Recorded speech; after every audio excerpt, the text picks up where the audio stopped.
Open Your Eyes is brought to you by the Belize Bank, our country, your bank, and Smart, bringing people together.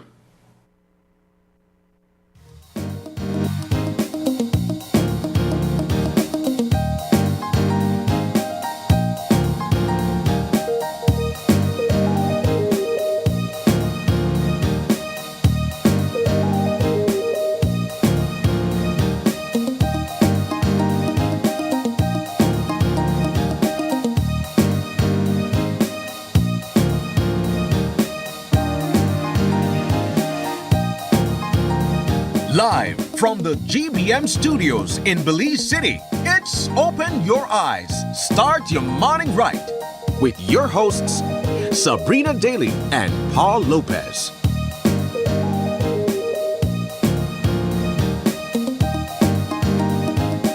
Good morning and welcome to Open Your Eyes. Start your morning right. I'm Paul Lopez. And I'm Sabrina Daly. Excellent. So we want to thank you for joining us this morning. And we're going to jump right into our show lineup for this beautiful Tuesday, June 17th, 2025. Ooh, the month of June is going by so quickly. And here's what you can expect in our conversations this morning. We have a conversation first with BTB, and they will be in to talk about their Elevate Training Excellence for Skilled Tourism Workforces. We're also going to have the Belize City Thunderbolts joining us on the couch to count down to their rematch against the Belmopan Capital City Kings. I know that match is coming up. I just had to refresh my memory. And then, of course, we continue our coverage of our conversations, if you would, of the Miss Universe Belize delegates. And so we have joining us on set for a one-on-one conversation with Sabrina, getting to know Imani Jets. So all that and more. And of course, we have our hot topic for the day as a part of the conversations for today. And we'll let you know as the show progresses what that hot topic will be. Good morning, Paul. How you doing? I am doing fine. It is Tuesday.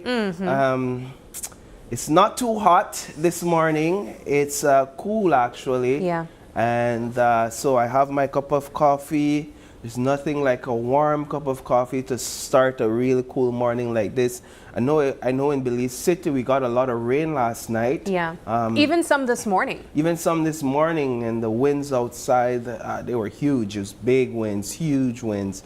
Yeah, it's just a good morning to feel good, to be good, and to just thank the Lord, if you would. Yeah, absolutely. I think it's an indicator that we are in the hurricane season. And as Paul said, it has been a little bit rainier than normal. But I guess we can also say it is normal for the month of June. So outside is a little bit overcast here in the old capital.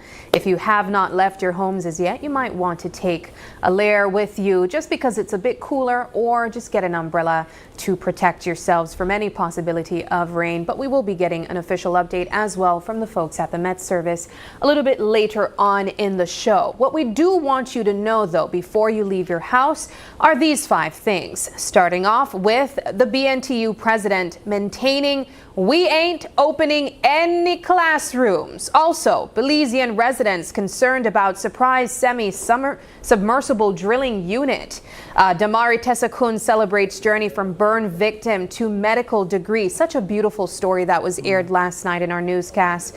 Also, the countdown to KTV The Remix Season 7 auditions, and OIE kicking off Summer Fest this Friday as well. I am so excited about that. And I also saw a post online saying that some students might get an opportunity to go to the cinema here in Belize City for the screening of Lilo and Stitch. Yeah. Exciting times. We have, in fact, a long list of tickets. Yes, I think it's like 150. 100. I didn't want to reveal the numbers. I was trying to find a way to play around it, but it is actually 150 tickets. So these kids, when they come to Summerfest, they'll be able to get free tickets to go and see the screening. Lilo and Stitch is already showing at It is, yes. I believe it just started showing maybe over the weekend. So we're basically bursting the door was wide open for a full cinema of children to enjoy that.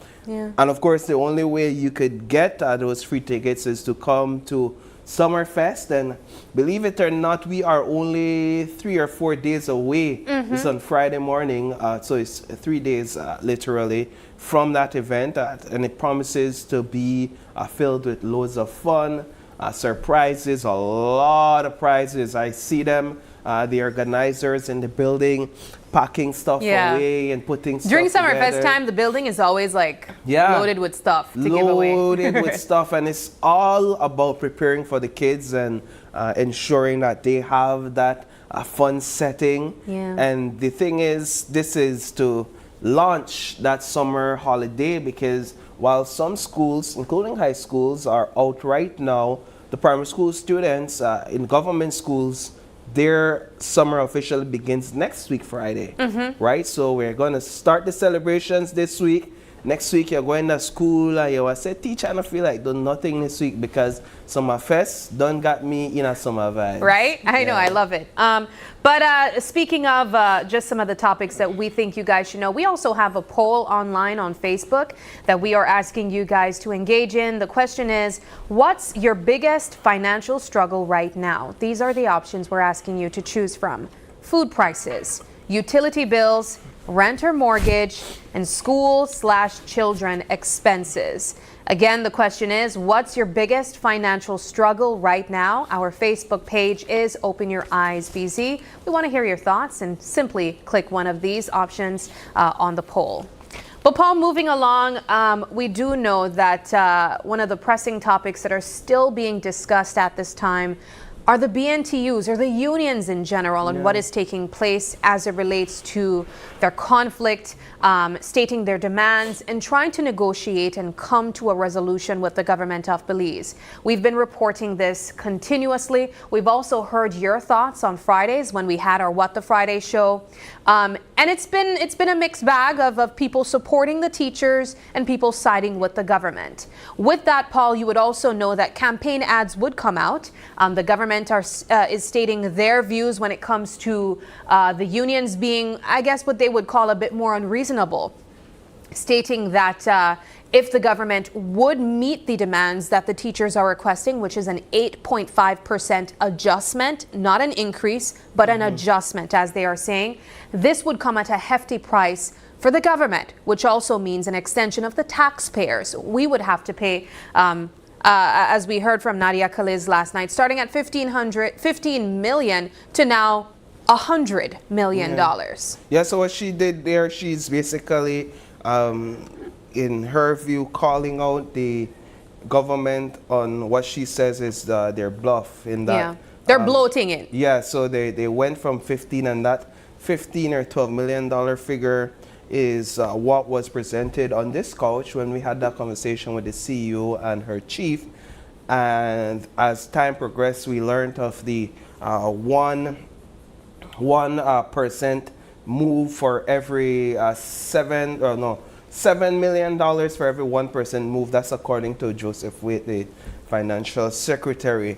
One of the things I'm noticing right now is that after a week or two of intense actions by specifically the Belize National Teachers Union, and then that joint gathering in Belize City by the joint unions at the PSU headquarters, there's been a bit of a lull, if you would, a bit of a quiet amongst the union. So that could either mean two things.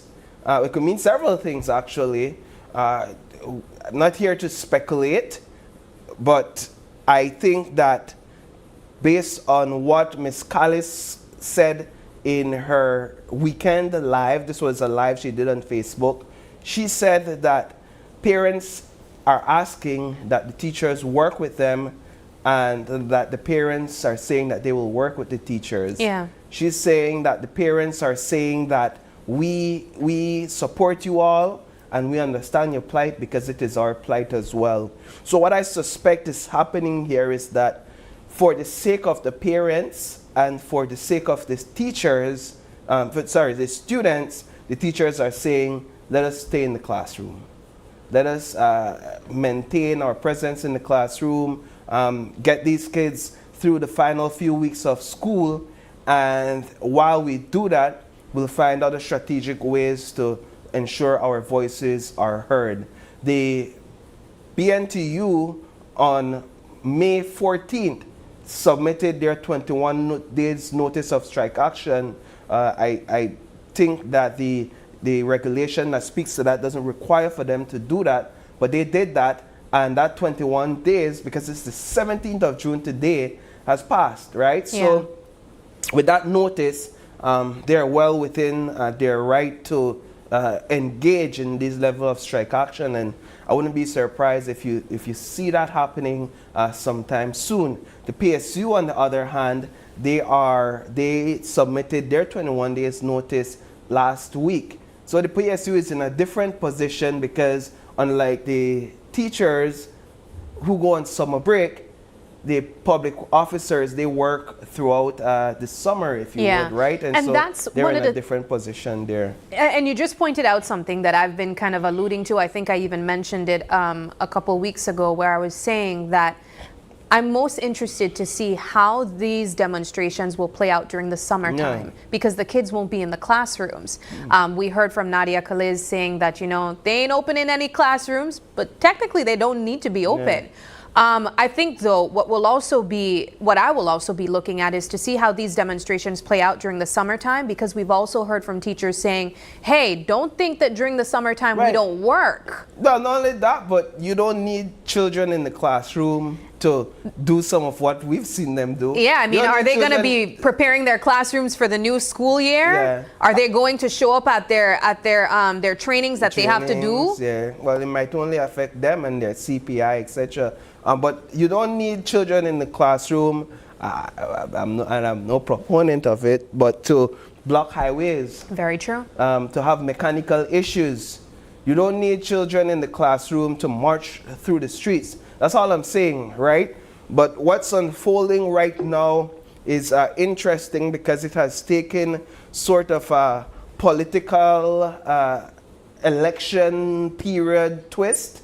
And if my memory serves me correct, this has happened before. I think the last time the unions launched this level of demonstration, intensified, sustained demonstration some years back. Something similar happened where there were ads that were produced that directly targeted union leaders or union members or the unions in general.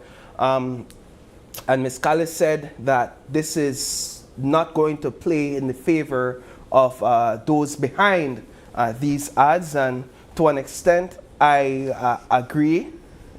But also, you'll always find people supporting either side. Yeah. So there's always going to be support for those pushing those ads and the government's position, and then there's always going to be support for the union. So you can't look at it with a myopic view, thinking, well, the union's got all the support and that's it for the government. You have to understand that in this discussion, in this fight, in this debate, there's people and there's supporters and real Belizeans on the ground on both sides. Yeah, all right. Well, moving things along, one of the topics that we also highlighted was a beautiful story of resilience that was shared in our newscast last night, from a burn victim to medical doctor. Paul, you were able to speak to Ms. Tessa Kun.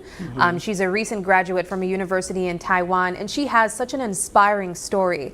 Now, I want you to give us a brief overview about, one, how you discovered her. I know that she was in the news about 14 years or so. When she was 14 years old. 14 years. But since then, she's been making waves on social media after graduating college in Taiwan. That's how we discovered her on social media. When posts came up of her graduation pictures and captions congratulating her, that's when we dug back into the archive, realizing this name is familiar. Yeah, Damari Tesukun. Damari Tesukun. Right? Yeah, so it's and I'm stressing that first, though it's not necessarily meant to be stressed. And so we saw her post and we realized, hey, this is the same young lady that we did a story on in 2015. In fact, it was Mike Rodon. It's no longer at Channel 5, vacated this, this building and this company for some time now. But he's the one who did a 2015 interview. That was 10 years ago. With Amari. That was 10 years ago. And there she is as a young girl. And that interview was done 5 years after her incident. Okay. With her aunt, where her aunt unfortunately passed away after they were electrocuted. But it's a very inspiring story, and I see that on social media. There's a huge deal of appreciation for the story, and that there's a lot of support for Damari in the comments and the viewership. And I think it's because of her determination and her stick-to-itiveness, if you would. Because you see in some of those videos a 14-year-old child whose life is completely taken a 180 degrees turn, from walking on both legs to clawing your way up a chair to try to figure out how to stand again, how to sit again, how to even walk again. For many people, those experiences are crushing. Yeah, it could break you. Yeah, 100%. It's life-shattering.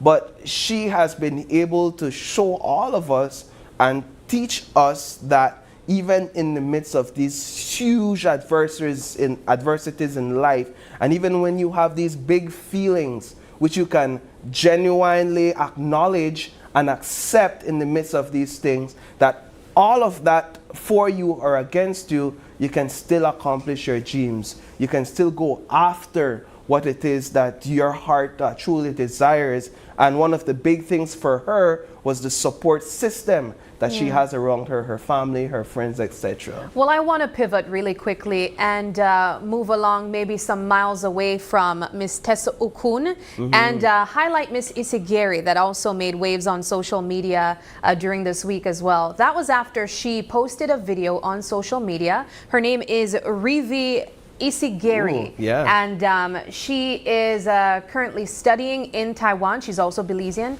currently studying at a military school in Taiwan. But what made all the rave on social media was not what they saw, but what they heard. I'm not sure if we could get some audio for you guys to hear, but you would be able to hear Miss Isigeri speaking fluent Mandarin. And it was so beautiful. She made a post on social media after. This was, I believe, an interview from the media that was taking place. And she was speaking about her experience studying in Taiwan and talking about what it meant to her to be able to pursue her dreams of, one, forwarding her education, but also being a part of the military and what that means to be in the military as a female as well. Can we get some audio here? Just want to get a quick check. Yay, nay, some audio in the building. 大家好，我是骆翠依，我来自贝里斯，那是中美洲的国家。我现在是陆军官校4年级学生。也许你会问我为什么来台湾当兵？因为在贝里斯很少有女生当兵。我希望可以挑战自己，走不一样的路。相信辛苦的训练会让我更明白生命的意义。Wow, that's amazing. I just want to give you a quick transcription of what she said. You she made a post. She made a post translating what it was. Right. She said, "Hello everyone, I'm Rivi Isigeri. I'm from Belize, which is a country in Central America. I'm now a 4th-year student at the Army Academy. Maybe you will ask, why do I come to Taiwan to serve in the military?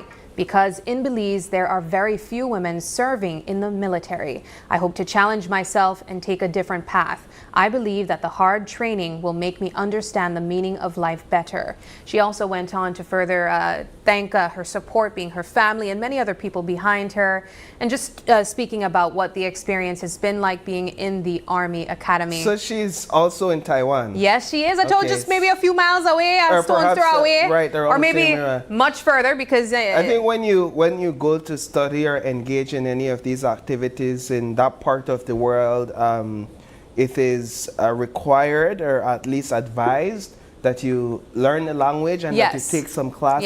Yes. I'm just impressed about as to how well I she's know. been able to grasp the language. Well, she's been there for 4 years. 4 years. Yeah. Still not a lot of time to learn Yeah. a lot, but she's been able to do that, and I understand that from her post.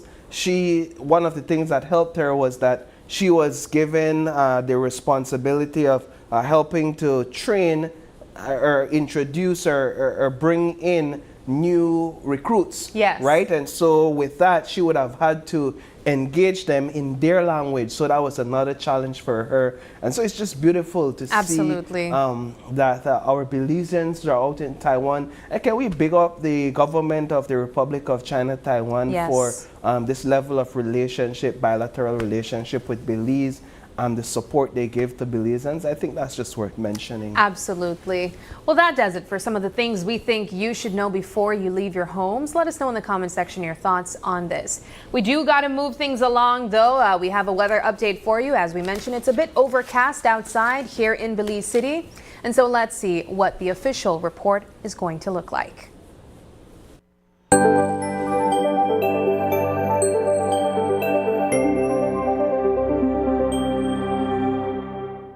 All right, moving things along.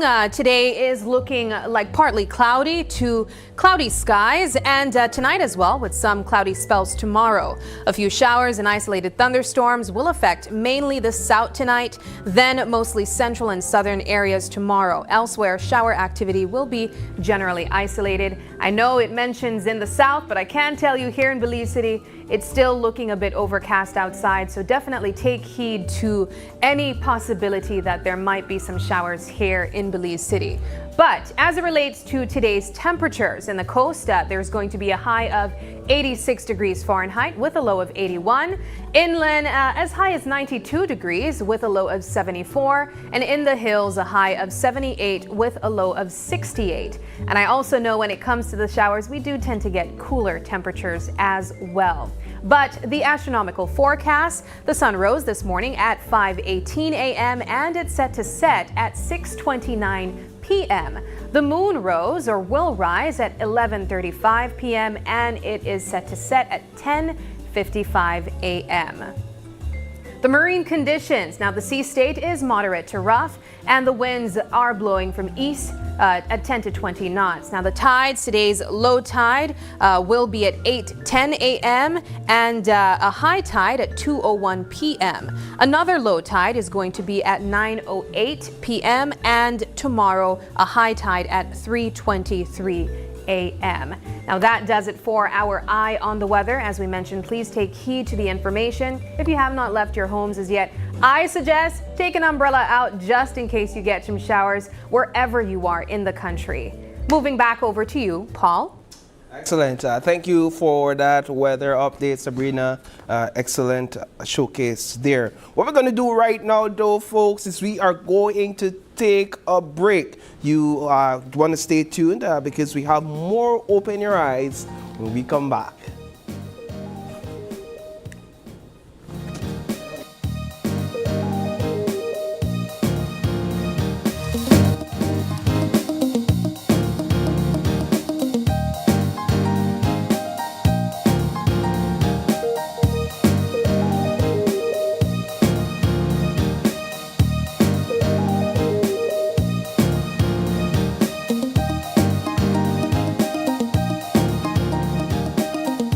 My name is Christian Palma. I'm the owner of CRK Services, and I've been operating this business for 7 years in Big Falls, Toledo District.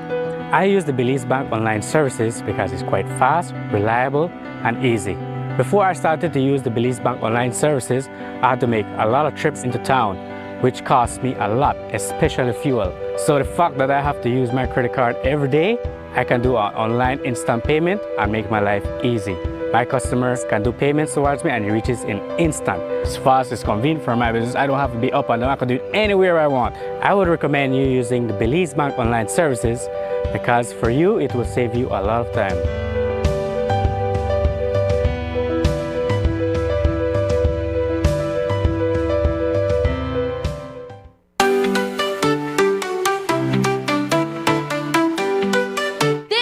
summer, get ready to feel the heat, the beat, and the energy of Belize like never before. It's Summerfest 2025.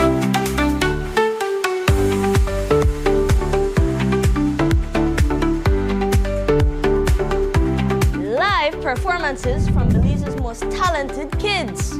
Come and enjoy food that sizzles and cold drinks for the kids.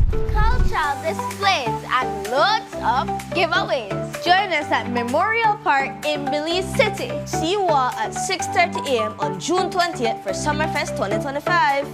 Where summer comes alive!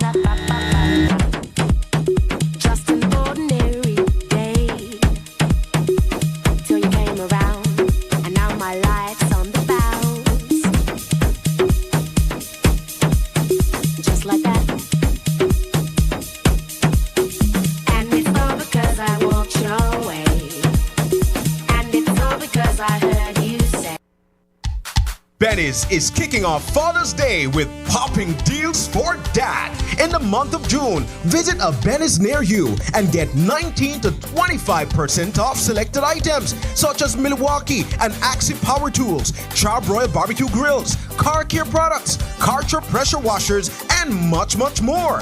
Make dad happy with popping deals for dad in June, only at Belize. Belize, Belize, oh, Belize, Belize, Belize, Belize, oh. Planning a trip to Belize? Here's how to complete your I Declare Arrival form in 5 easy steps. Step 1. Visit belizetravel.immigration.gov.bz. Step 2. Select the appropriate forms for arrivals. Choose Arriving to Belize. Step 3. Provide your origin trip details, including your departure airport and country of residence. Step 4. Carefully complete the immigration form. Add dependents if necessary.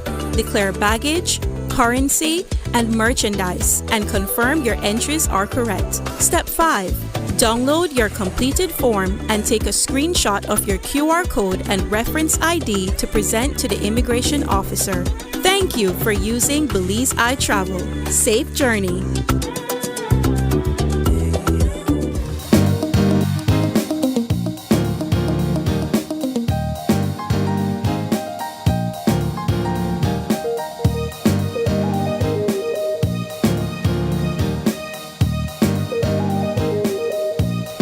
Welcome back to Open Your Eyes. We are jumping into our first conversation this morning, and I am joined by none other than Imani Jex. Hello. She is one of the delegates for this year's Miss Universe competition, and she's so beautiful, guys. She's so elegant and poised, and I was really looking forward to having this conversation with her, simply, I think, for me, because of one of the causes that she represents. But before we get into that, Imani, thank you so much for joining us this morning. Thank you welcome. for having me. I'm so excited to be here. This is actually my first time on a morning show. Really? Yes, I'm excited to be here. Oh, you'll be fine. Thank you. Let's move things along and talk about your journey to Miss Universe.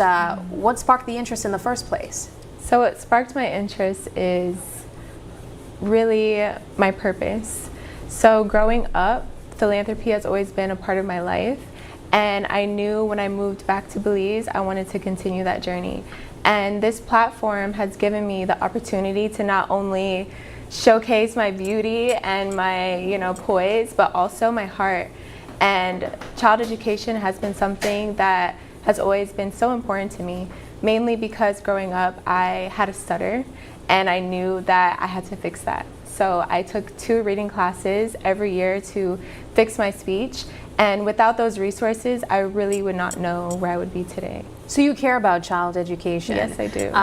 I've been able to follow a bit of your journey on social media, because these days everything is on social media, but I think that there's a huge part of the competition that includes highlighting your advocacy as well. Right. Speak about what you have observed here in Belize. You mentioned that you recently moved back to Belize.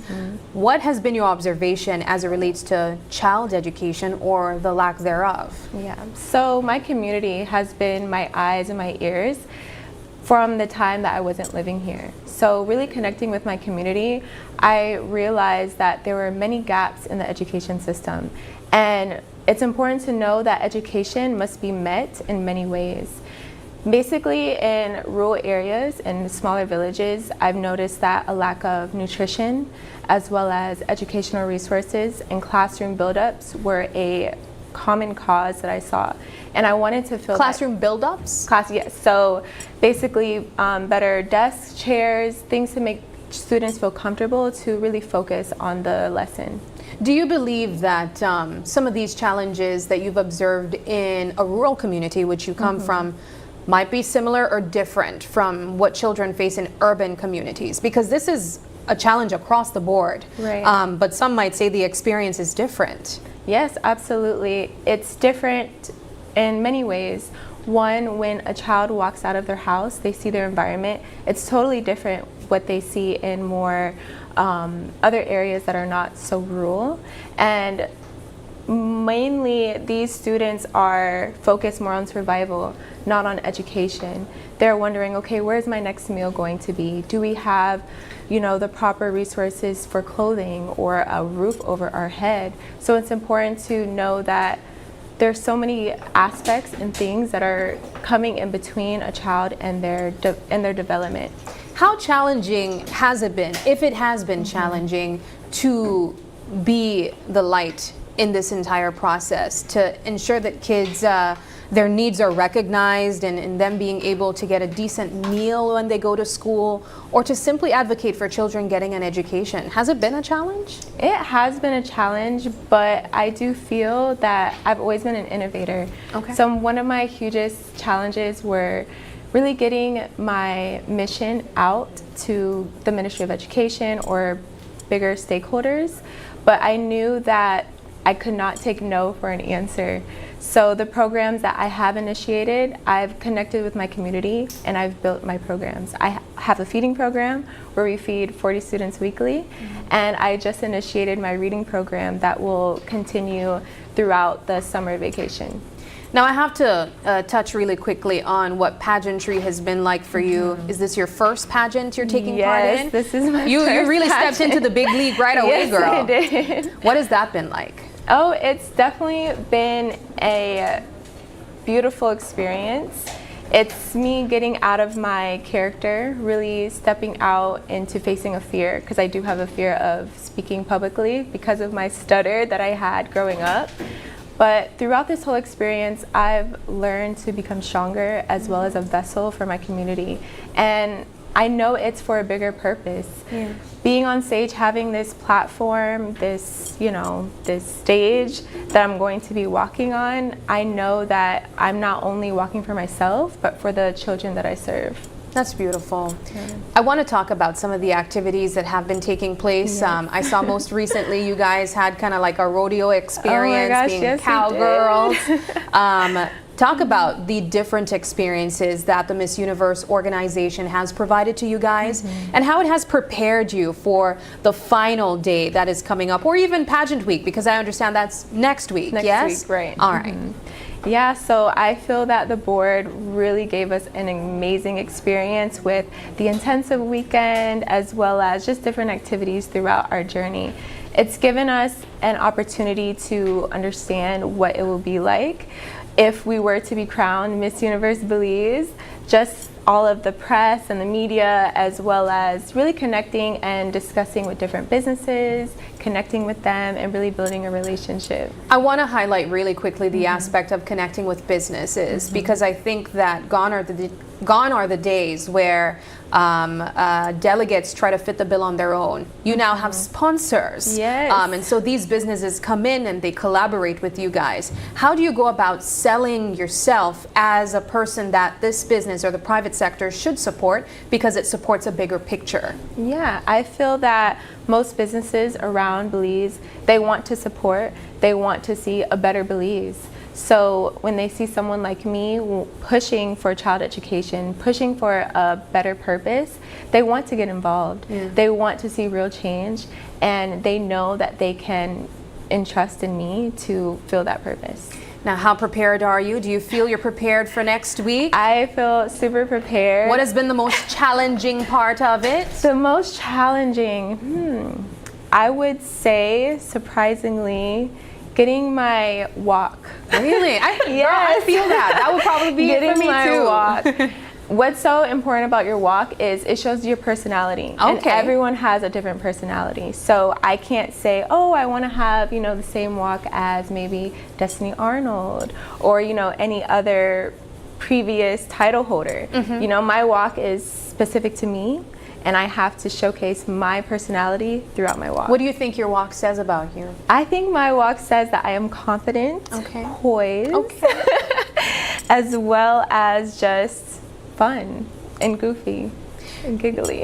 I know other aspects of the show that people also look forward to are the question and answers, the swimsuit, the evening gown. I think one of my personal favorites has to do with the question and answer. I think because it requires a lot of preparation. Gone are the days where we look at beauty queens as just beauty placeholders. I think we need these representatives to be aware of what's taking place, not only in their country, but across the world.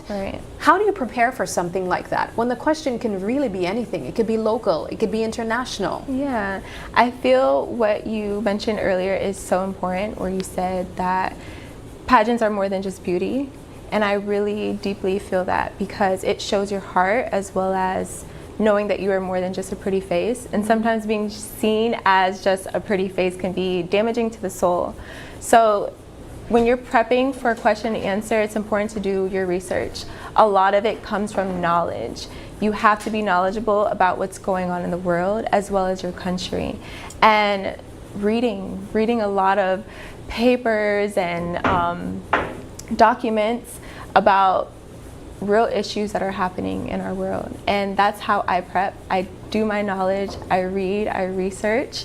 That way I'm able to answer anything that is thrown at me.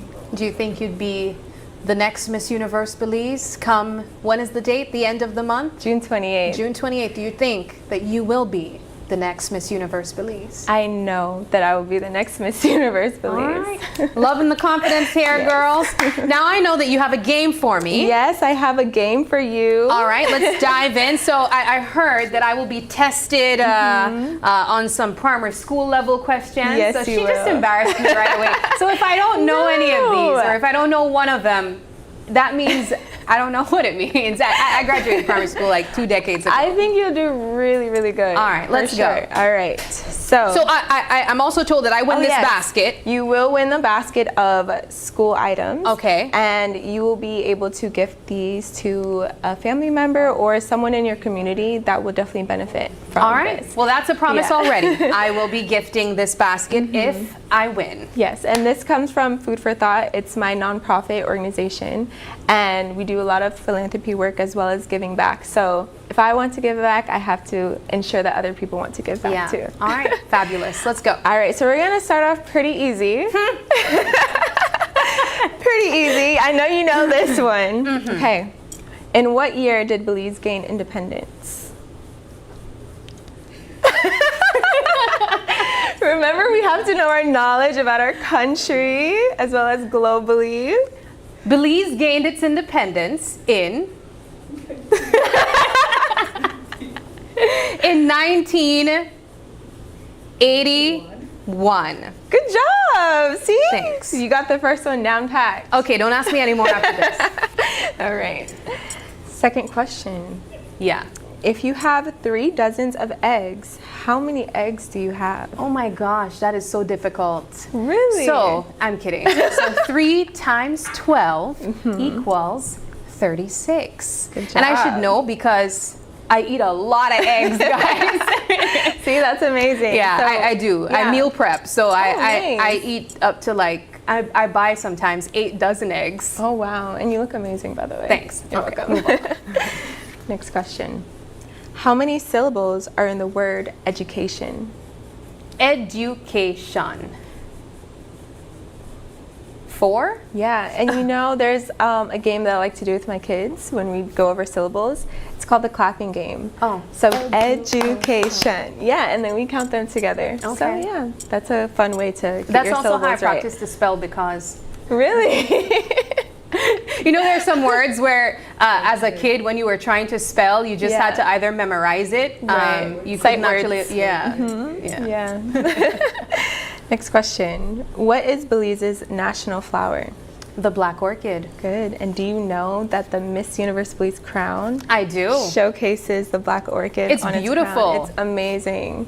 Can't wait to put that on my head. I can't wait for you to put it on your head. All right, and we're at our final question. What are the chemical components of water? Tough one. I don't know, but I could tell you what it's called, the H2O. Yes, that's the chemical components. Yeah, H2O. Okay. Do you know what the H and the O stands for? No. H is hydrogen Uh-huh. and O is oxygen. Okay, I was gonna say the Yeah. O is oxygen, but I didn't know that the H was hydrogen. Yeah, so H2, so 2 hydrogen atoms and 1 atom for oxygen. Oh, girl. Yeah. Did we learn that in primary school? Yes. You did? Okay. I'm so happy you got all of them right. Congratulations. And this is also your T-shirt. Yes, so this is for you. I wanted to gift you a T-shirt of my organization called Food for Thought. Okay. So definitely check us out on social media. You have a social media Yes, page we as do. well. Okay. And There you go. I have to ask you this final question, Imani. I know that oftentimes we see, you know, these queens, they go through these pageants and sometimes their journey ends on pageant night. If it does or if it doesn't, how do you plan to continue Food for Thought and your cause for children getting an education? Yeah, so when I created Food for Thought, I wanted it to be something that will reign on forever, even from my passing. So it's important that I created programs that are long lasting. And when I stepped into this space, I knew it was for something bigger than myself. And Food for Thought is just that. The children of Belize is my heart and what I want to continue pushing forward.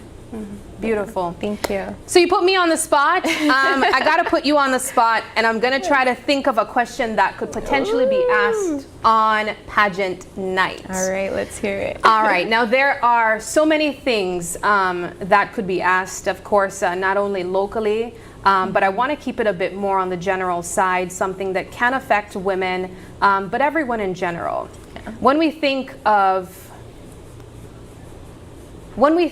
of all the challenges taking place and where women fall within these challenges, do you think that in 2025, women or female have a fair chance at being anything that they want to be in this world? Absolutely. Women have shown that we are not confined in small spaces anymore. We are getting our education, and I believe I think it was 2021, women were getting better degrees than men. So we have shown that we can be in any room, in any space, and thrive. All right, ding, that's your time. And that is your time, because we do have to take another quick break. And when we come back, we have much more conversations to look forward to. Don't go anywhere. Open Your Eyes comes back in just a moment.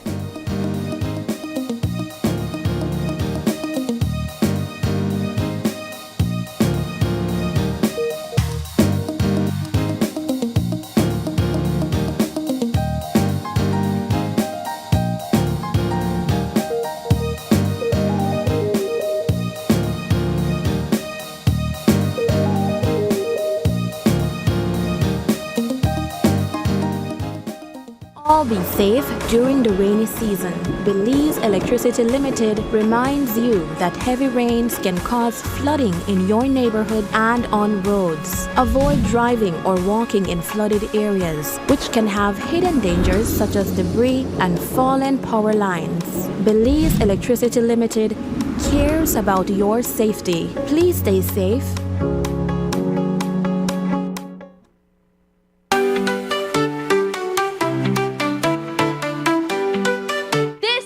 Get ready to feel the heat, the beat, and the energy of Belize like never before. It's Summerfest 2025.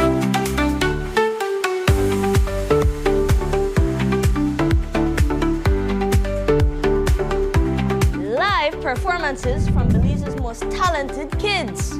Come and enjoy food that sizzles and cold drinks for the kids.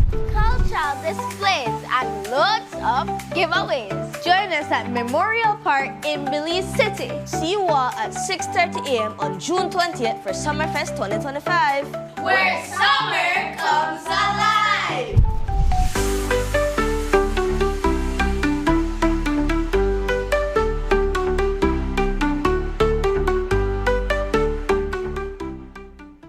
My name is Leomar Langzert and I'm a teacher and I bank with Belize Bank Independence Branch. What I enjoy is the safety features that the app offers. I have a sense of not having to worry or be concerned about somebody finding my password and username to sign in the application because of the use of the one-time password. And another feature that I love, that I use the most, is how the app synchronizes with my fingerprint on my device. I enjoy the rapid and easy, seamless process to apply for loans through the Belize Bank, and I don't have to be having too much back and forth to visit or take time to visit the bank.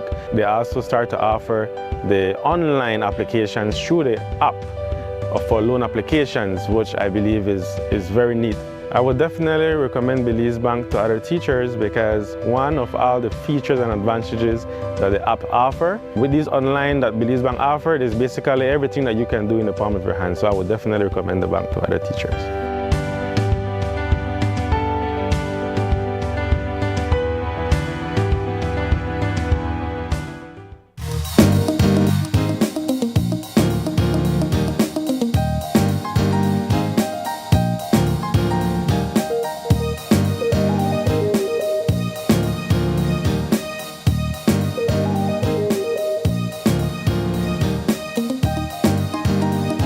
Welcome back. Thank you all for staying tuned. Excellent conversation we had with one of the Miss Universe delegates moments ago.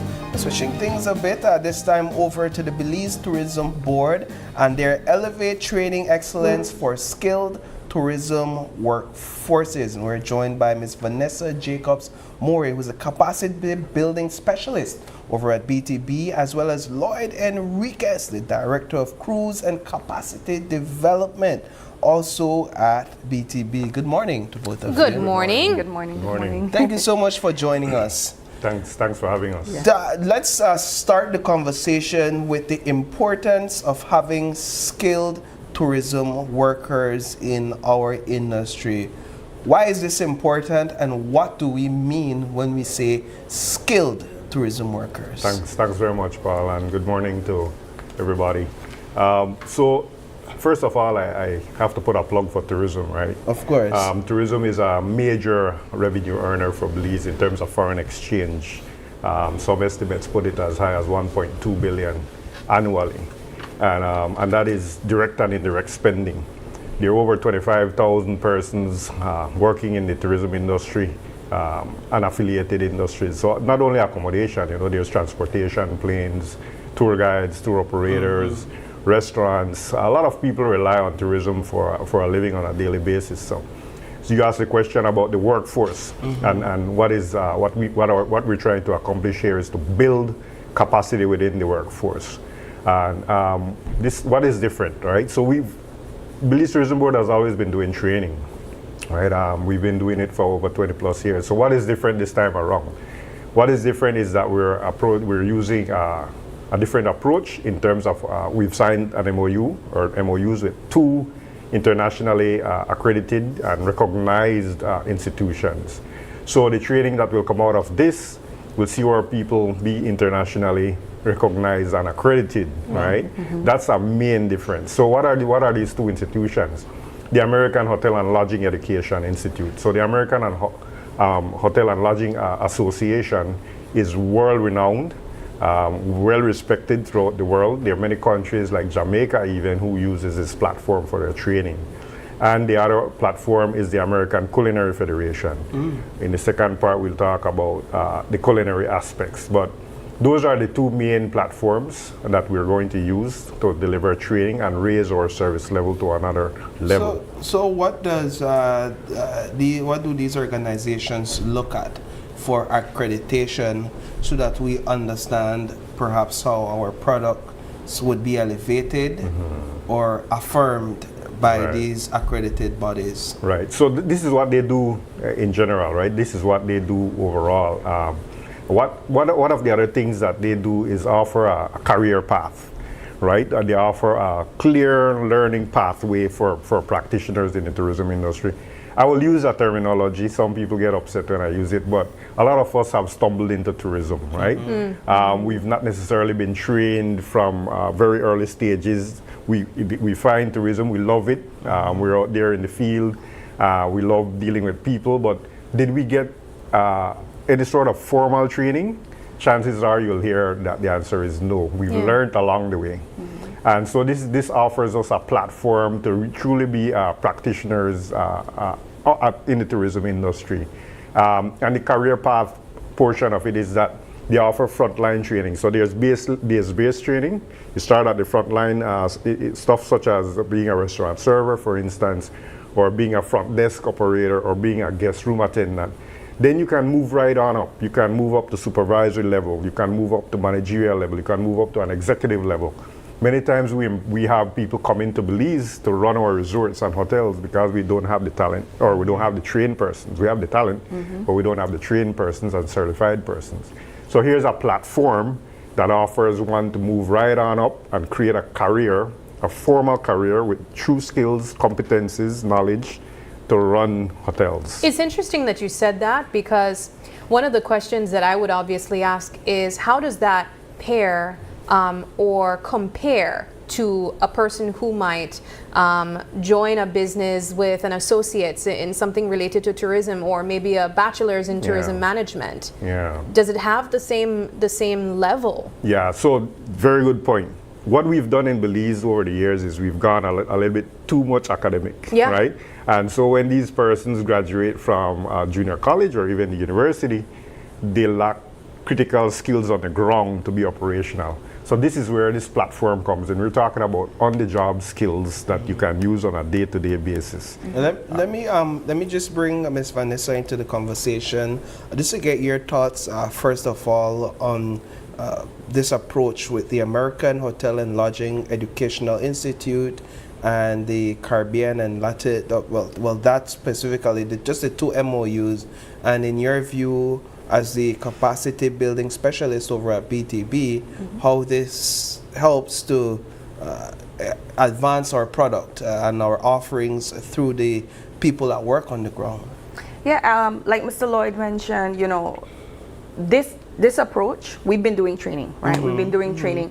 We have our universities, we have our vocational technical schools that offer some sort of tourism programs, but we want to be able to bridge that gap where we're giving them the skills that they need to perform on the job. So we have strategic partnerships with our local institutions, so our vocational schools, our national university, and we're taking a collaborative approach to be able to really fill in that gap. They've gotten that academic, and so this program allows them to build on the competency skills that they need, really gives them that hands-on practical, so that when they go in, they're fully prepared for that job.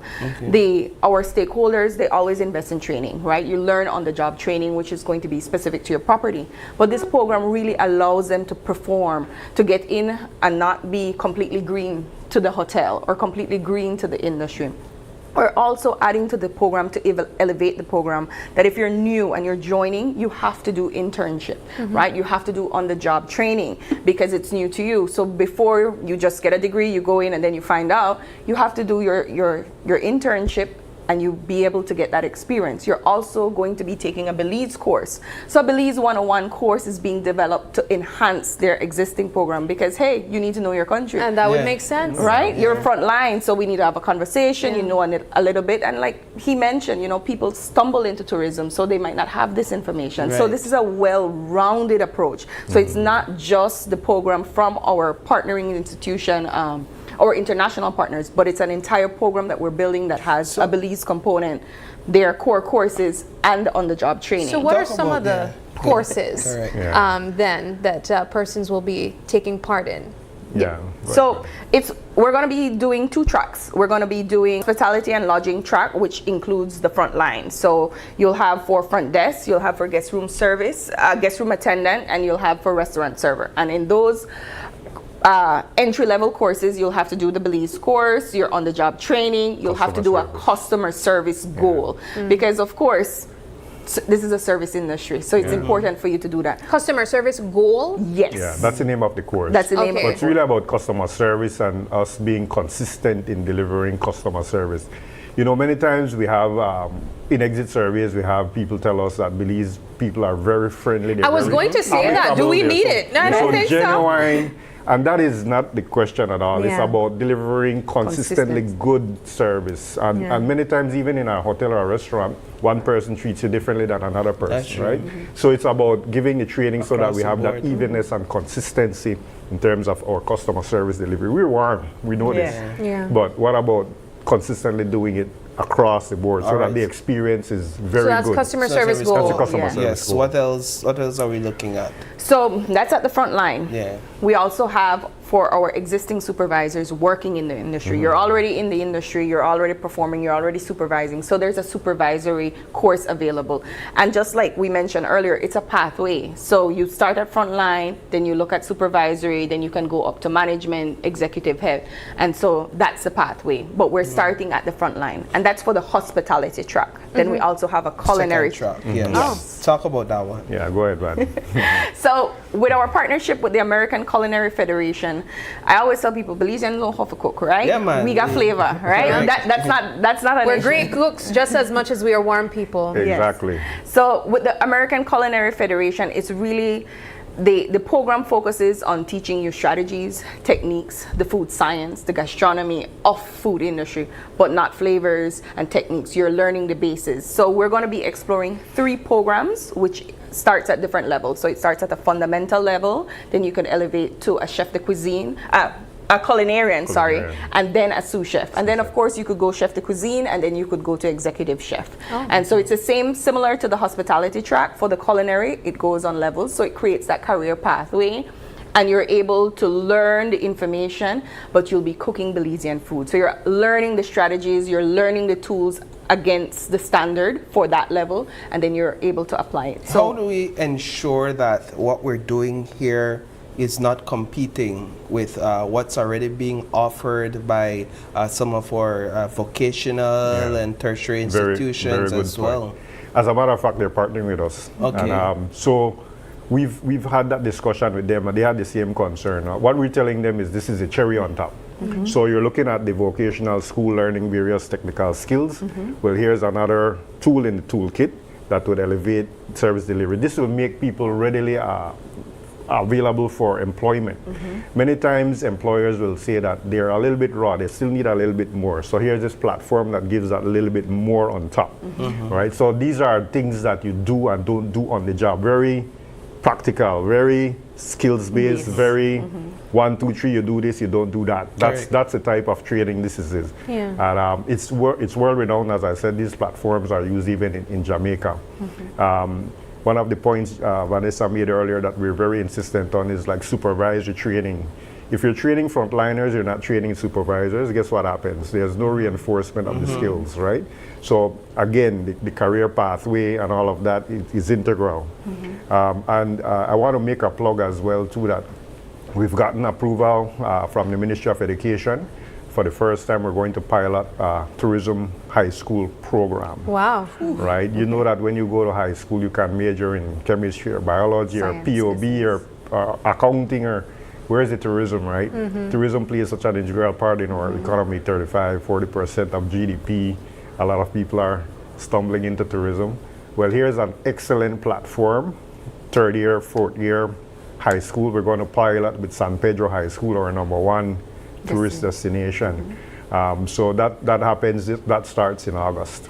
Does this platform come with a fee to be able to be certified in these different courses? Very good question. It's very affordable. Yes, there is a fee. Some of these courses are as affordable as $120. Oh. All right, per course. We're doing a package that even takes it less than that. with the bulk, right? The more people participate, the more affordable it is. And how long is the course, or is it asynchronous? Once you apply, you kind of take it along your own personal time? Very good question. We've created a whole learning platform that is part face-to-face and part online. Okay. And these are short courses. These won't take you more than 4 or 5 weeks, right? Short. So it's very practical. It's not very disruptive. The American Culinary Federation platform for culinary is on the job. That's one of the things that we need to make everyone know, that there were some concerns about, okay, I don't want to shut down my hotel to train people. And the sous chef training can take up to 2 years. The first one that Vanessa mentioned was up to 1 year, but it is on the job, right? You're not being ripped out of your hotel to go to Belize City to learn how to cook. So how does that work? So there's a supervising chef that is certified that will work with your people in your kitchen, so that you're learning while you're going. Okay. So very, very, very efficient, very effective, minimal disruption to operations. Yeah, we're gonna be offering 2 pathways for our cooks in Belize, right? Because we have our cooks that have been cooking for a long time, and they've been doing different types of training throughout their career path. So they would have the option to do a certification approach, where it allows them to take the information, take an exam, and get certified in a shorter period of time. And then once they get certified, they will serve as that supervising chef for our apprentices coming up. So we're going to be doing an apprenticeship approach. So the line cooks and those entering the culinary or the restaurant sector will be able to earn their certification as well, but they have more of a hand-holding, mentoring approach. So it's not going to school and going online and doing it on their own, because some people are able to do that, and some people prefer that mentoring, to be able to show them that hands-on approach. And like Mr. Lloyd mentioned, it doesn't disrupt operations, because it's doing the same things that we're doing already in the kitchen. We're preparing for dinner, we're preparing for breakfast, but we need to make sure we get in these cuts or these fruits or this segment for your program. So you're earning while you're learning, and you're able to get your certification at the end. The apprenticeship prepares you for the same certification that your chef is going to do, but it allows you that time to really focus, so that when your time comes to take the exam, you're prepared and ready. So when will the courses be launched? Yeah, good question. So for the culinary part, we were just on the road last week. And we visited 9 properties that I must say are among the top 20 revenue earners in the whole country. So we're getting a lot of traction. No one has said no yet. They're like, this is very much needed, right? And the platform is, I think we allayed their concerns in terms of disruption. Yes, they want to train, but they don't want to disrupt services. We're entering what would be regarded as a slow season. So August, September, October, there'll be a little bit lull in terms of tourist arrivals, and perfect time to train. So we think that's when we'll start the culinary part. We're putting everything in train. In terms of the American Hotel and Lodging Education Institute training, those will start as early as this month. All right. So June, July, with our strategic partners spread across the country. Well, beautiful. Before we take a quick break, it's just about 7:30, and we have a traffic check-in for you guys. This one is on Coney Drive. This is what the traffic is looking like right now, and it looks generally smooth. I can see that there are some drop-offs taking place around the primary school close to us. That's Belize Elementary, so take heed to that. But other than that, it's looking pretty smooth. But primary school is still on. Yeah, BES is closed. Yeah, they're out. Yeah. Oh, okay. Got it. All right. Well, there you have it, your traffic update. But moving things along, we are going to take another break. And when we come back, we have more conversations to look forward to. Don't go anywhere. We'll be right back.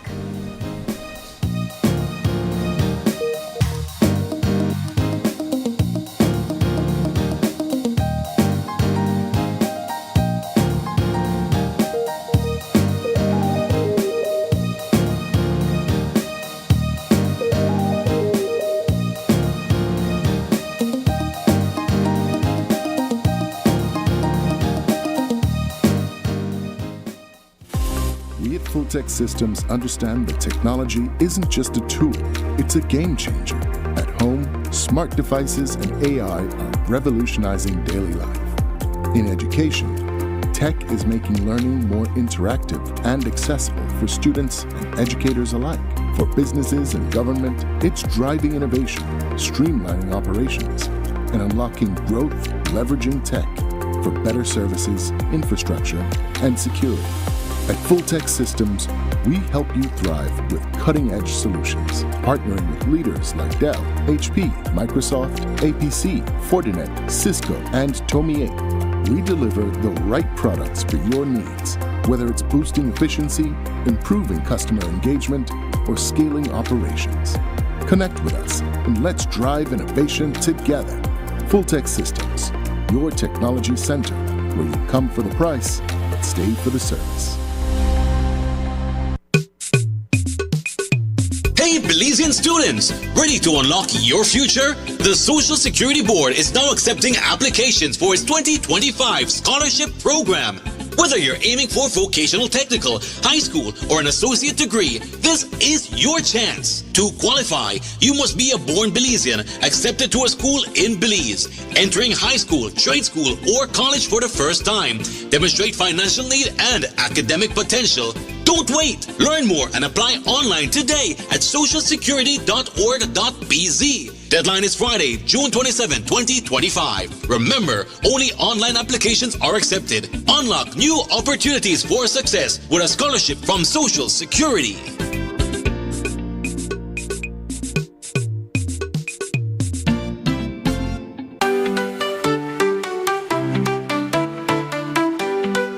This summer, get ready to feel the heat, the beat, and the energy of Belize like never before. It's Summerfest 2025.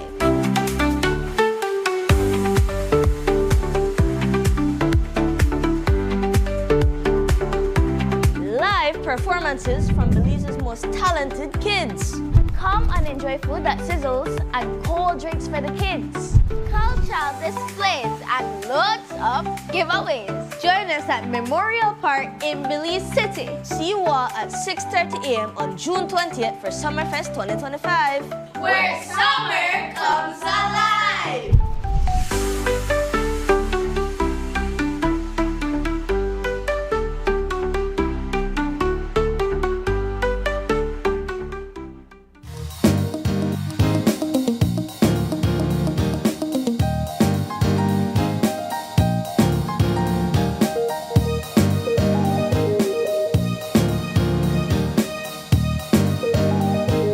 Welcome back. We are moving things along, and this next conversation is still with representatives from the Belize Tourism Board, but this time we have them here talking about a tour guide licensing clinics that are taking place. We are joined this morning by Mary Connor. She's a Cruise and Capacity Development Licensing Officer.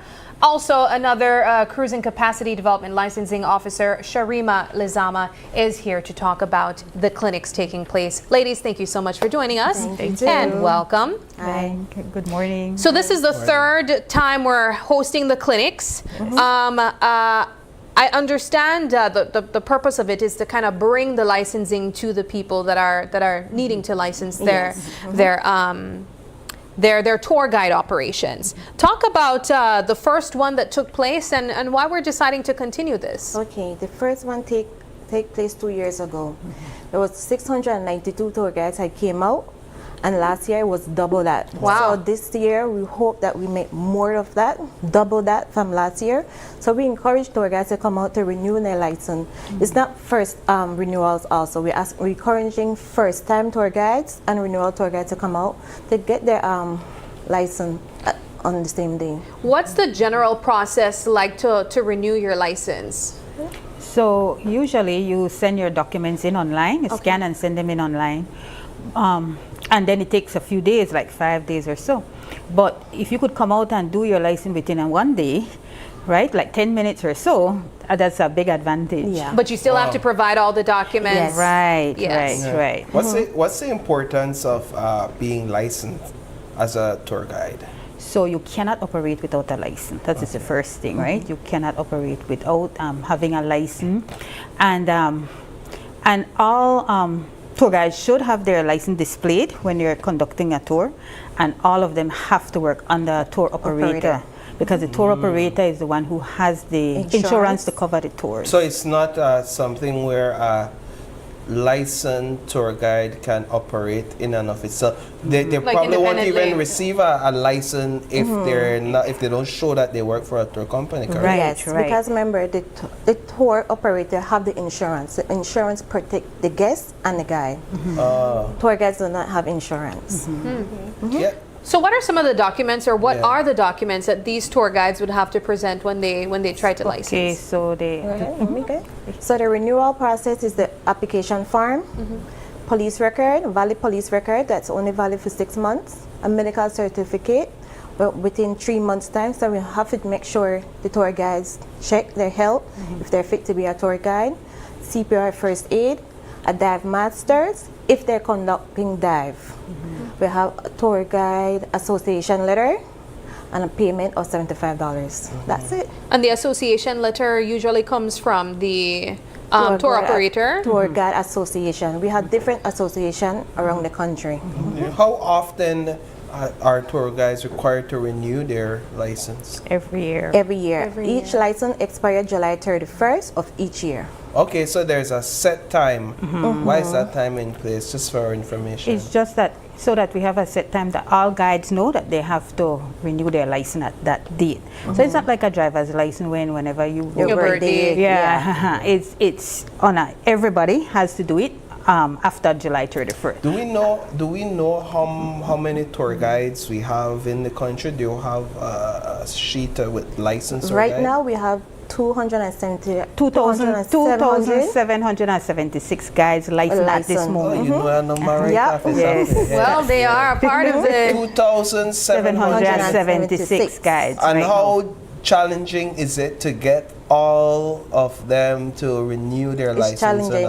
It's very basis? challenging because sometimes right on the 31st, everybody wants to link the application at the same time. Oh, yeah, and then you'll have to process all of that. Yeah. So do you have tour guides that may miss the deadline, and what happens if they do? So they should not be operating if they miss that deadline, right? So you have some tour guides who maybe not work for this year and 2 years because they have a job somewhere else, but they could always come back and renew their license. So if they don't renew it, it does not mean that they are operating illegally. It could just mean that they have another job and they are not they're not being a tour guide at the moment. But once they decide to come back, they have to renew their license. Who can be a tour guide? Anyone can be a tour guide. Once you're 18 older, and once you know to read and write, comprehend, because we also said when you finish high school you can be a tour guide, but we understand that there are people that didn't finish high school but they can read and write and have the knowledge of their country, love their country, and they want to share it to the world. You know, I always wondered about freelance tour guides. First, I never realized that they had to be aligned with a tour operator. And forgive me, I might have just been ignorant of that, but I never knew that you had to be attached to a tour operator. Yes. So even these freelance tour guides, do we find that they're often freelance tour guides? Freelance tour guides for us really mean floater. It just means that you work with more than one tour operator. So you can't be a freelance meaning that you're out there on your own. It just means that you're a floater and that you operate with you work with more than one tour operator. Are there trainings available for tour guides out there? What sort of trainings are available, perhaps through BTB or other institutions? Yes, so the tour guide, we have a tour guide training course that they have to take, and it's separated in two sections, General Core and Professional Core. The first section, General Core, deals with history of the country, anything to do with marine and land, and then the Professional Core deals with communication, how you communicate with your guests, how to provide a professional tour to a guest. So it deals, and they do an internship, and you have the first section has like 7 chapters, and you have to take 7 exams after each one. So that's like that's a mandatory course for first time or for all? Yes. First, for all people, for all tour guides. That's getting their first license.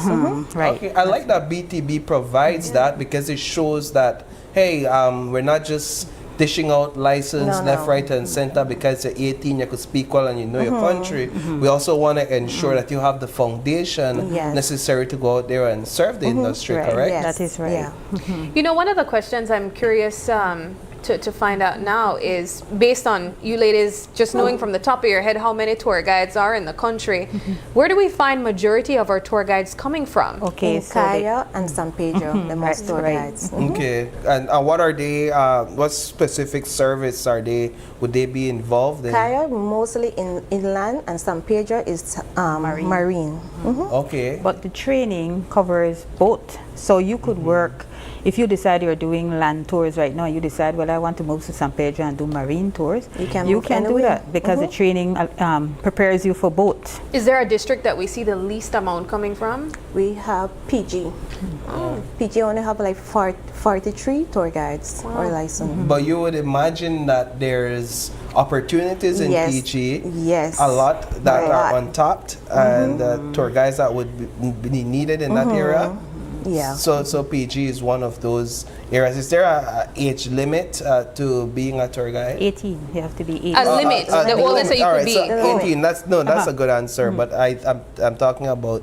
We have a tour guide. How old can you? Oh, you mean how old you can be? Yeah, how old you can be. Okay, so we don't have a gap. We don't have really a gap. Okay. So we have some in the 60s, early 70s and stuff, yeah. Talk a bit about enforcement when it comes to tour guides. Ensuring that tour guides have their license, that they're attached to a tour operator, that they're abiding by all the guidelines set out for them. What does enforcement look like? We always have a challenge with that in Belize. When there's any application form, especially tour operators, they have a list of all members that are part of them. So when we vetted the application, we have to go back and check if they're under that tour operator. So it's double work for us also. So we have to make sure. When it comes to enforcement, we have an enforcement team led by 3 people. So those are one with the TPU, those are one that make sure tour guides have their license display, conducting a tour, they have their valid documents, the CPR, or the dive masters. So any tour guide that operating without a license, they can get fined also, or get imprisonment for 1 year, or both. When it comes to a dive master, one would imagine that that dive master would have to come with certain skills, correct? Yes. So talk a bit about the licensing a dive master versus somebody inland that's basically guiding somebody through history. Okay, so PADI, they have to go through the PADI training to be a dive master. And once they are certified, they send that document to us so that we can see that they are certified, and then they can get the license that says that they can conduct that tour. Yeah. So a calendar is out and the locations are displayed where the clinic will be taking place. Let's go through that really quickly. Okay, sure. Okay, so we start in Belize City and end in Belize City. So we start on July 1st at the IT Vet Compound, BTEC Conference Room, and then Corozal, July 2nd. And then we do that at Corozal Town Council Conference Room. Orange Walk is July 3rd, Maracas Conference Room. Cayo, July 7th and 8th, Rolson Conference Room. And these are all-day clinics. All day. From 9 to 5. And then Punta Gorda is July 10th, Social Security Conference Room. Dangriga, July 15th, Pelican Beach Resort Coconut Palm Room. Hopkins, July 16th, Hopkins Primary School. Placencia, July 17th, Placencia BTIA Tourism Center. Then Belmopan is on July 21st at the BTB Belmopan Office Conference Room. San Pedro, July 22nd, Sunbreeze Hotel Conference Room. Kikaka, July 29th, Island Magic Conference Room. And then Belize City again, July 31st, BTC Conference Room at the IT Vet Compound. Oh, so you all are going to be on the road like most of the month. July. At different parts of the country. Right, so I would imagine you chose your location based on the concentration of tour guides across the country. So we added 2 new destinations this year because they asked for it, which was Corozal and Hopkins. And again, this eases that burden associated with everybody sending in their renewal or their documents July 31st. So it makes it easy. Talk about the team that you all take out on these clinics so that you can manage the processing You said within 10 to 15 minutes. Talk a bit about the team that you from BTB. Okay, we have take out three three people like- from the licensing team and one from the finance department. So the first step was the finance section that checked the payment, whether the payment came in through online, and check the receipt if you're going in the correct account. Then you come to the licensing officer. It will be between me, Mary, or Dion, vetted application, make sure everything is there, approve, and then send to Andrew for print out the license right away. All right, so they Right get it away. right there. Wow. I love Until that. next year, July Next year again. What's the cost? $75. $75. Not bad. All right. Well, for an entire year, I Yeah. mean, it's a small investment. Yes. To be able to put food on their family's plate and to, for a lot of them, live their passion, because a lot of these tour guides are very passionate about what they That do. is Very true. passionate, yes. Yes. All right, ladies. Well, as we wrap up the conversation, I'll ask if you have any final thoughts you'd like to share. I'm just encouraging all tour guides to come out this year. Come out, take advantage of it. It's 1, 2, 3 step. Come out and get your license. All right. And that's it, because we really want our numbers to look better than they did last year. Yes. So we want more participation. So Excellent. Well, thank you, ladies, both of you, for engaging in this insightful conversation. We do have a motivational word or a motivational moment, and so I'm going to read it right now, and perhaps I get a thought from both of you. What do you think about this motivation? Maybe it sparks something in your mind. The quote goes like this: "We cannot all do great things, but we can do small things with great love." Mother Teresa of Calcutta, Sister Mother Teresa. So we cannot all do great things, but we can do small things with great love. What do you think about that? I always tell my daughter, it's the little things makes a difference with people. Simple little things. I always encourage my daughter, no matter how big it is or small it is, it's the little things that counts the most. Yeah. Do you have a thought? I think that little gestures, a smile, an encouraging word might help somebody who's having a bad day. So it's just a little thing, and like you said, with love. So you do it out of the goodness of your heart, right? So those things matter the most. There's always this saying that I go back to that says people don't really care how much you know until they know how much you care. Right. Right? That's true. So it's similar. And some people would say people don't necessarily care what's their degree or how much you know, or what they leave from conversations or engagements is how you make them feel. Absolutely. Right? And so it's the great love with the small things you do. Right? Yeah. Love that motivation. Beautiful. All right. Well, we take another quick break, and when we come back, we might have a bit of a hot take on a topic that I believe we have discussed at some point in the past, and this one has to do with having indigenous languages. Oh, we have we one have more. the Belize City Thunderbolts. I'm sorry, I didn't forget you guys. We have the Belize City Thunderbolts joining us, and they'll be talking about a rematch that's set to take place. Don't go anywhere.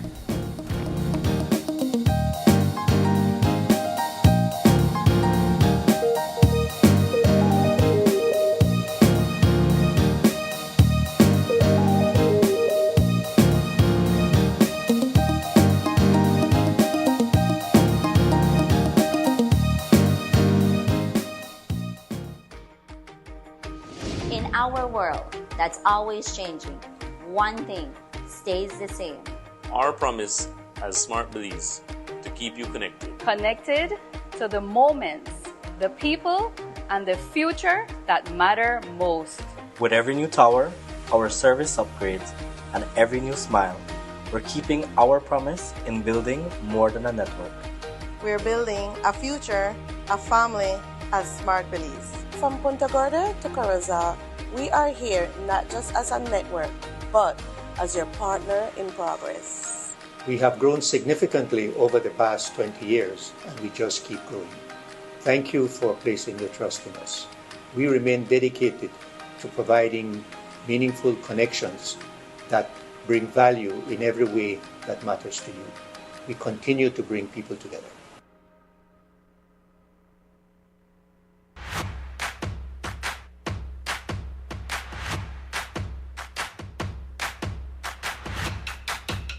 you ready? Are you ready? Are you ready? Are you ready? KTV The Remix Season 7 is back, and we're looking for the next superstar. If you've got the voice, you've got what it takes to own the stage, Then step up and show us what you've got at the official KTV The Remix Season 7 audition. right here at the GBM Studios on Coney Drive, the 21st and the 22nd of June, 9 a.m. to 3 p.m.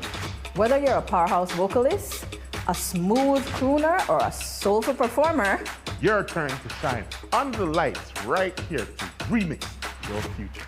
the winner walks away with $10,000 prizes and bragging rights as Belize's next top talent. Only the best make it to the list. Will it be you? KTV, the remix, season 7. It's bigger. It's bolder. It's awesome. Let the remix begin.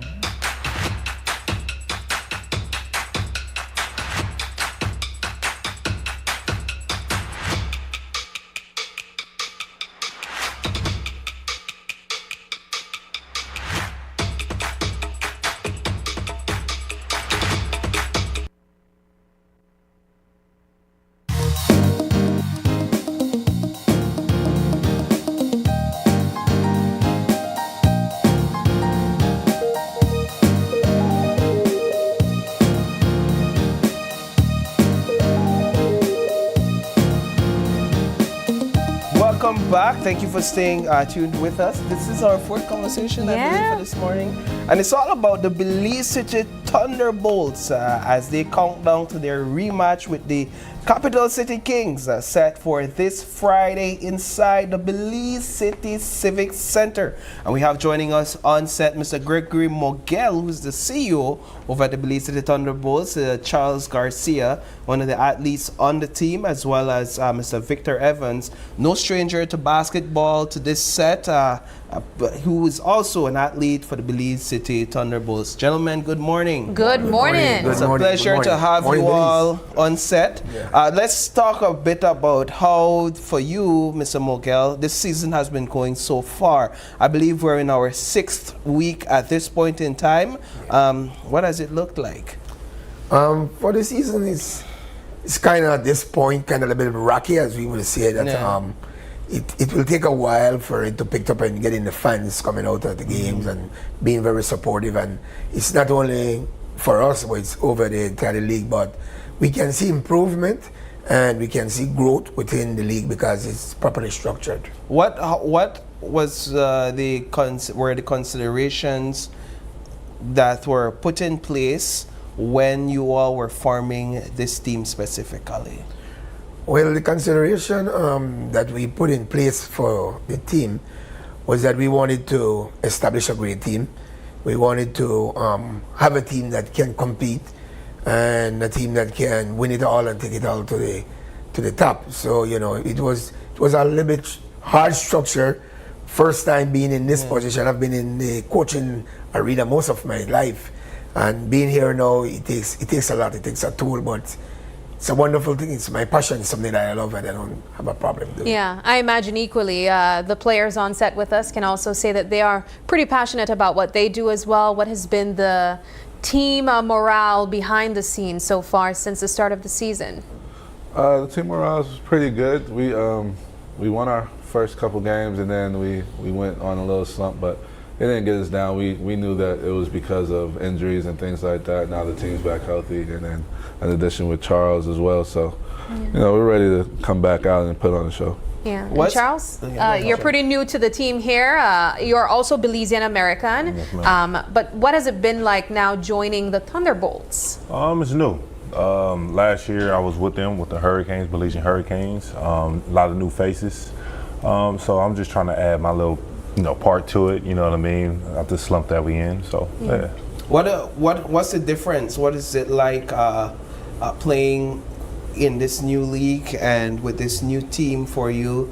Some familiar faces on the team for sure, but some of these guys were your opponents in the last league and in the last season. What has that adjustment been like for you? It's been a huge adjustment because the team is basically like based off of our quote-unquote rivals, like Orange Walk and the Defenders. Those are basically the core of this team. Yeah.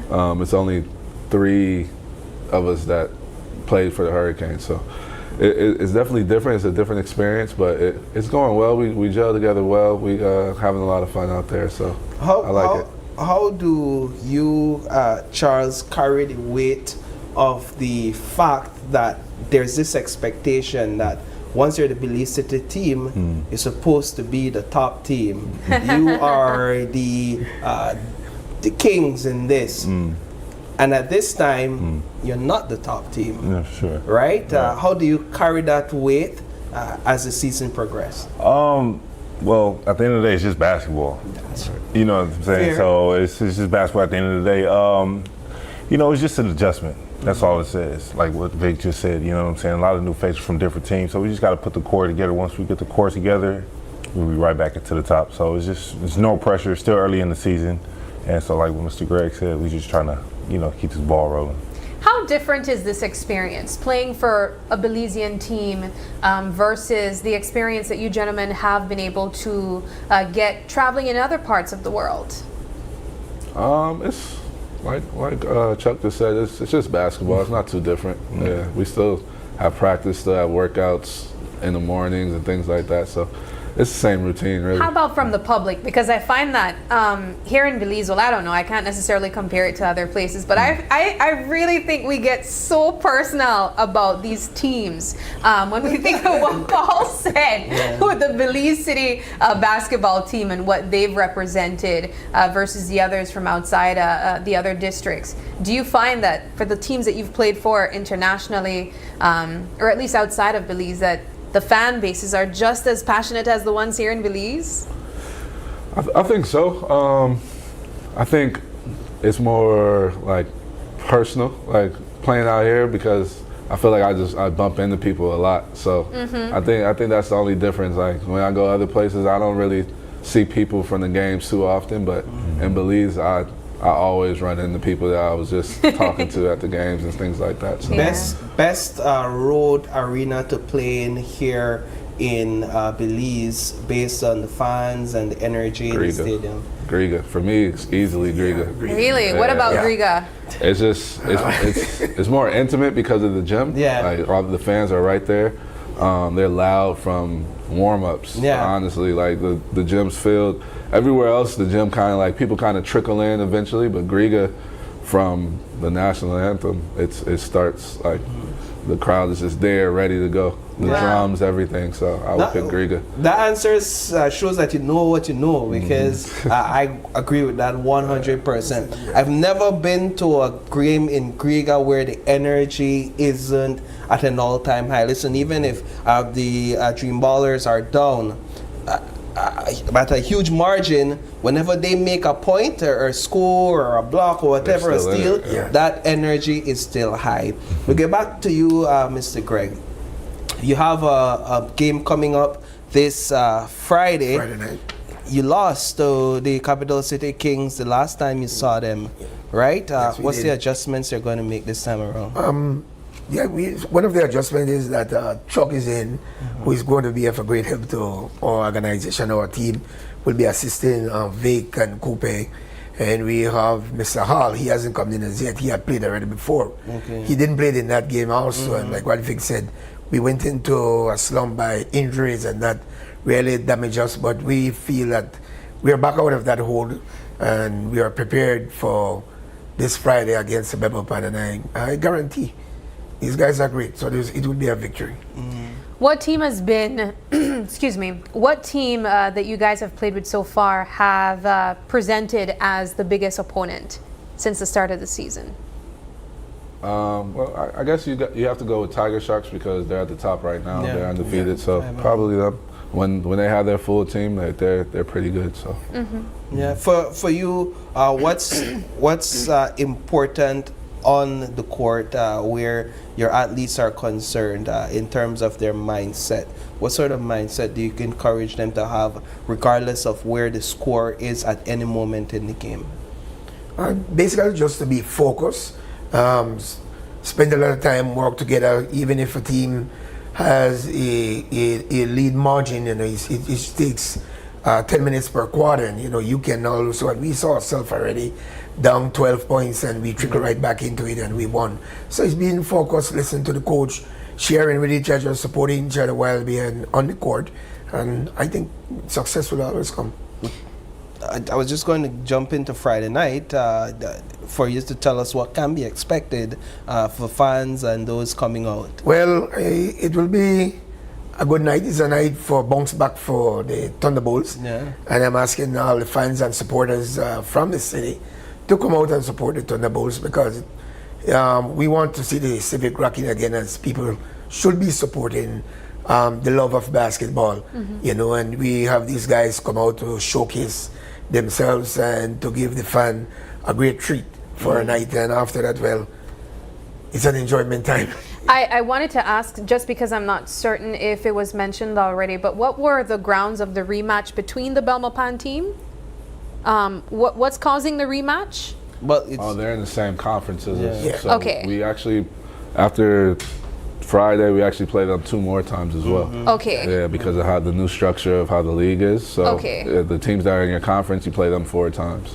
Your thoughts on that? The structure The is conference? completely different than what we Yeah. know in Belize. I know it's something common in other countries across the world, but your thoughts on that? I think there's a lot of games to play against one team, but I think it's fine. 4 games, you have an opportunity to really figure each other out by playoffs. So I think it's going to make the playoff games that much more intense, because you're going to know all the plays that you run, so that the other team runs. Excuse me. So I think for playoffs, it'll bring the energy and the intensity up, because you've seen that team so many times already. And the Thunderbolts, you guys are in what division or what? I don't really remember what the name of the division is. Because there's the Maya Cup, and then We're in the Maya. Toucan. The Toucan, you're the Maya, you're in the Maya Cup, all right, and then you're going for the Jaguar.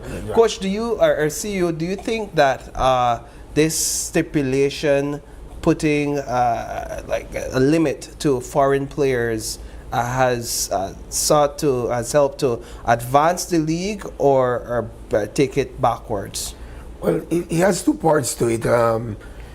There was a clamoring from the public that they feel that there wasn't enough Belizean playing into the tournament, and so this new league decided that they would have 1 foreigner, 1 Belizean American, and 1 U21 player. That U21 is for development of our national U21 team. Whenever they travel, the exposure playing with Truck and with Vic would give them another level to move up.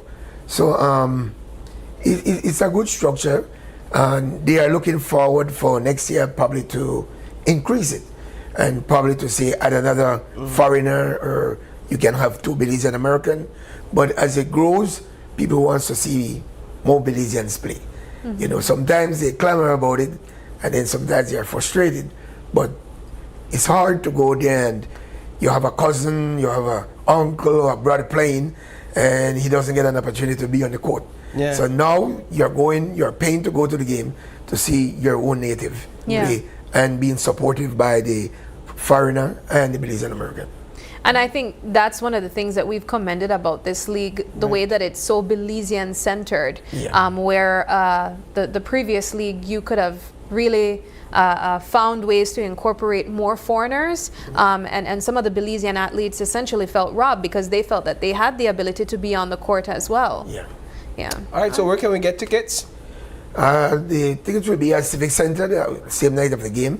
The booth will be open at 6 o'clock in the evening, and tip-off time for the game gets started at 9. 9. Yeah. All right. Well, gentlemen, we'll be having food on sale, drinks on sale, so be supportive of our fans. Come out and support the Thunderbolts. all right. Well, thank you guys so much for joining us, and we wish you guys all the best. Thank you. Thank you for having us. All right, we take our final break, but don't go anywhere. When we come back, we have a hot take on a debate topic having to do with Indigenous language in schools. Don't go anywhere. We'll be right back.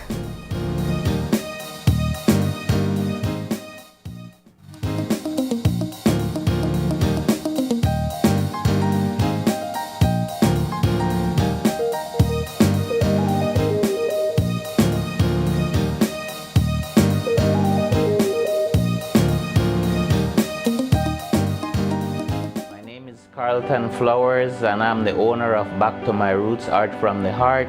And in this store I produce a lot of handmade ornaments. Before I had access, it was a big problem because the tourist doesn't carry as much cash. We needed to have the machine to make the business a success. Dealing with the machine, I don't have to take time out from the store to go and, or send people to go to the bank. I would recommend Belize Bank Digital Service because it has done a lot for me personally. It has done a lot for my business. It helps me with paying my bills online, and I really appreciate that the staff took time out and teach me what I needed to get done.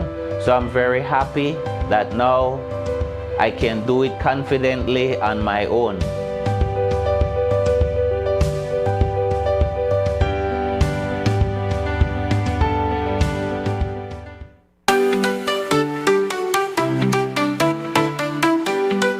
This summer, get ready to feel the heat, the beat, and the energy of Belize like never before. It's Summerfest 2025.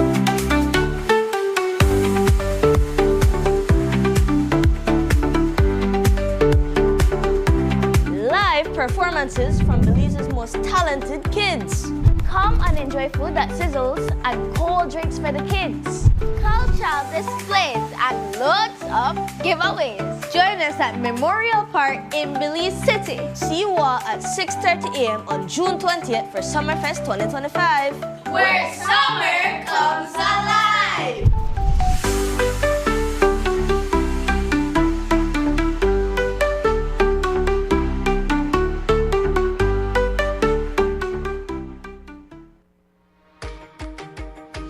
In our world that's always changing, one thing stays the same. Our promise as Smart Belize to keep you connected. Connected to the moments, the people, and the future that matter most. With every new tower, our service upgrades, and every new smile, we're keeping our promise in building more than a network. We're building a future, a family, as Smart Belize. From Punta Gorda to Caraza, we are here not just as a network, but as your partner in progress. We have grown significantly over the past 20 years, and we just keep growing. Thank you for placing your trust in us. We remain dedicated to providing meaningful connections that bring value in every way that matters to you. We continue to bring people together.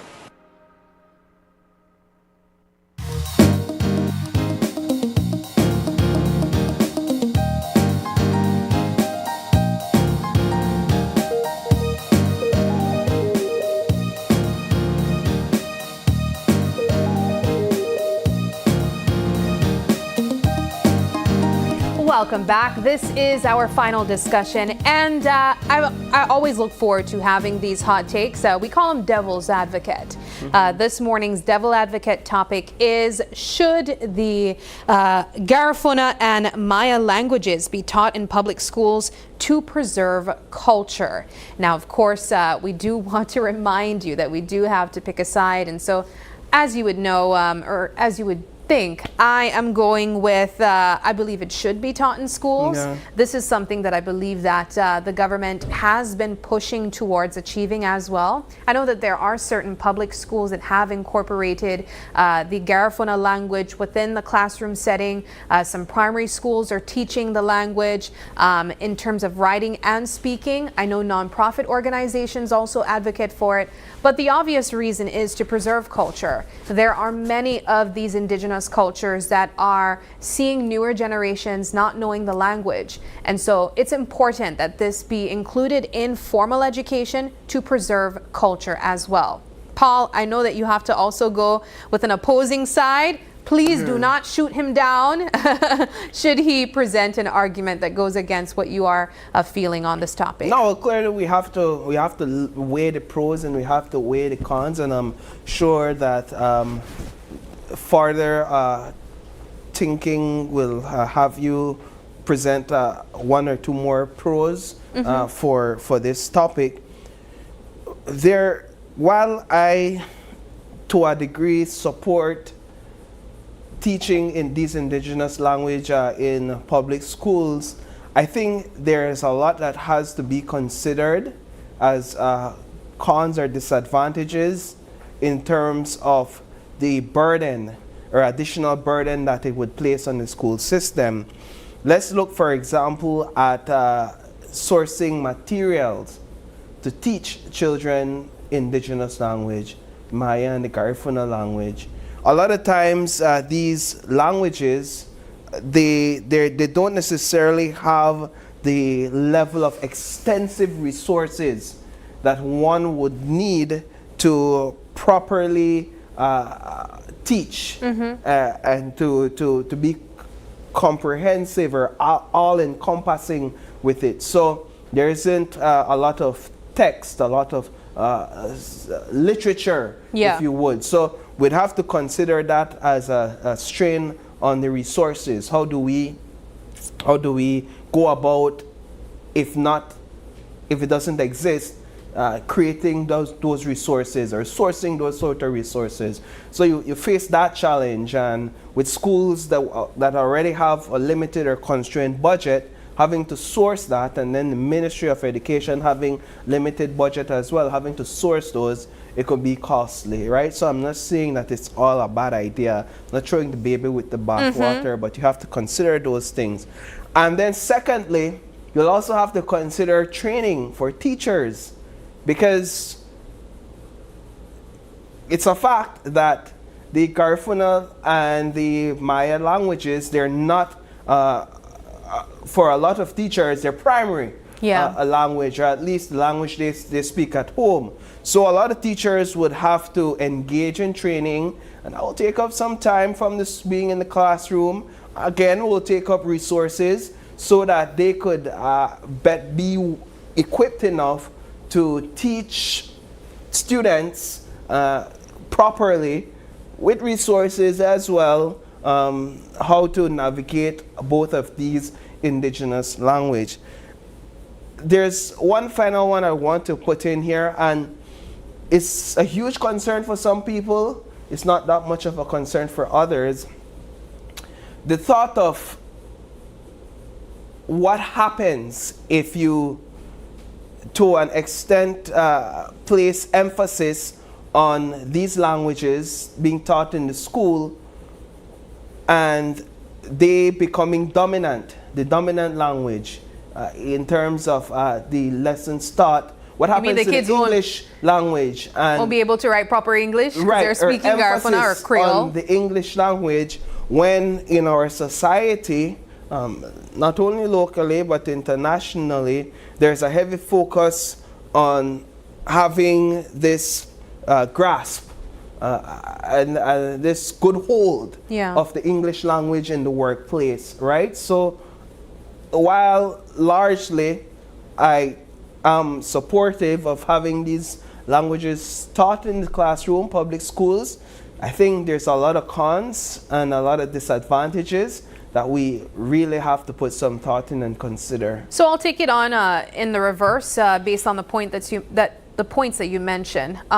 When we think of incorporating these languages into our school system and the fear that we would lose our essence of the English language, how do you compare that then to teaching Spanish within the classrooms? Are these kids losing their ability to speak proper English because they're learning Spanish as a secondary option? No, not necessarily. I think that has to do more with what's primarily spoken within households. That would be more of a greater impact. Also, when we think of resources and perhaps the challenge that would be placed on teachers, I think this presents an opportunity for further collaboration with the government. We know that the National Institute for Culture and History has an arm within this department or this ministry that has the Institute for Social Social and Cultural Research, which is also known as ISCR, and their primary role is to find projects and to get research together to ensure that cultural heritage is preserved. And so there are resources available to ensure that language is preserved in particular. I don't necessarily think that it has to be an everyday course that's provided within classrooms. It could start from as small as a club to be incorporated within the school system. And then we could find other ways to grow and integrate it into the classroom, say maybe once a week that these kids are learning the Yucatec language or the Garifuna language. So those are my main points when it comes to rebuttals. I think, though, ultimately, it is important for us to see this as a way to preserve our identity. As we go further and further into the different years, we see that a lot of these Garifuna kids, they can't even speak the language, where their grandparents can, you know, and that's such a deep part of their identity. I remember doing a story a couple years ago, Paul, meeting a young man from Cayo, and he was writing hieroglyphics. However, that is such a lost art. That was a language at one point. That was writing transcription for them. But I can tell you, 18-year-olds, 17-year-olds and younger can't write hieroglyphics. I mean, I can't understand it. I'm not from the Maya heritage, but I can tell you that there are many people growing up with these family members and roots so deep that can't even connect with their identity, connect with their culture. So I think the question, based on the point that you raised, is perhaps should be then, or a pivoting question should be, who the burden should lie on for cultural language preservation. Should it be the school, or should it be the home, or the community where the home exists? And I think that perhaps takes a conversation in a different direction, but it is to say that, in my view, a lot of the responsibility lies within the home. Yes. The parents and the extended family, ensuring that the children, they learn, they're spoken to in the cultural language, so that they, by in extension, can be ambassadors of that language within their own settings, within their own circles of influence, whether that be school, church, playground, etc., piquing the curiosity of other children that may not be too abreast of these cultural languages. So for me, perhaps that's where I would strike a middle ground, because one of the final concerns that you could have is that you could run the risk of placing too much emphasis on one cultural language in school at the dismay or disgruntlement of another culture who believes that emphasis should be placed equally on both, or more emphasis should be placed on their language, right? And you don't want to create that environment where you're trying to promote, but then you end up having these two languages, Maya, the Garifuna, clash within the school, and then English shows in there, Spanish is shown in there. It's like, all right, so which one we have to place emphasis on? And then others like, well, I think mine deserves to be emphasized, right? Yeah. So I think there's a role that everyone has to play. I love that you decided to input that there.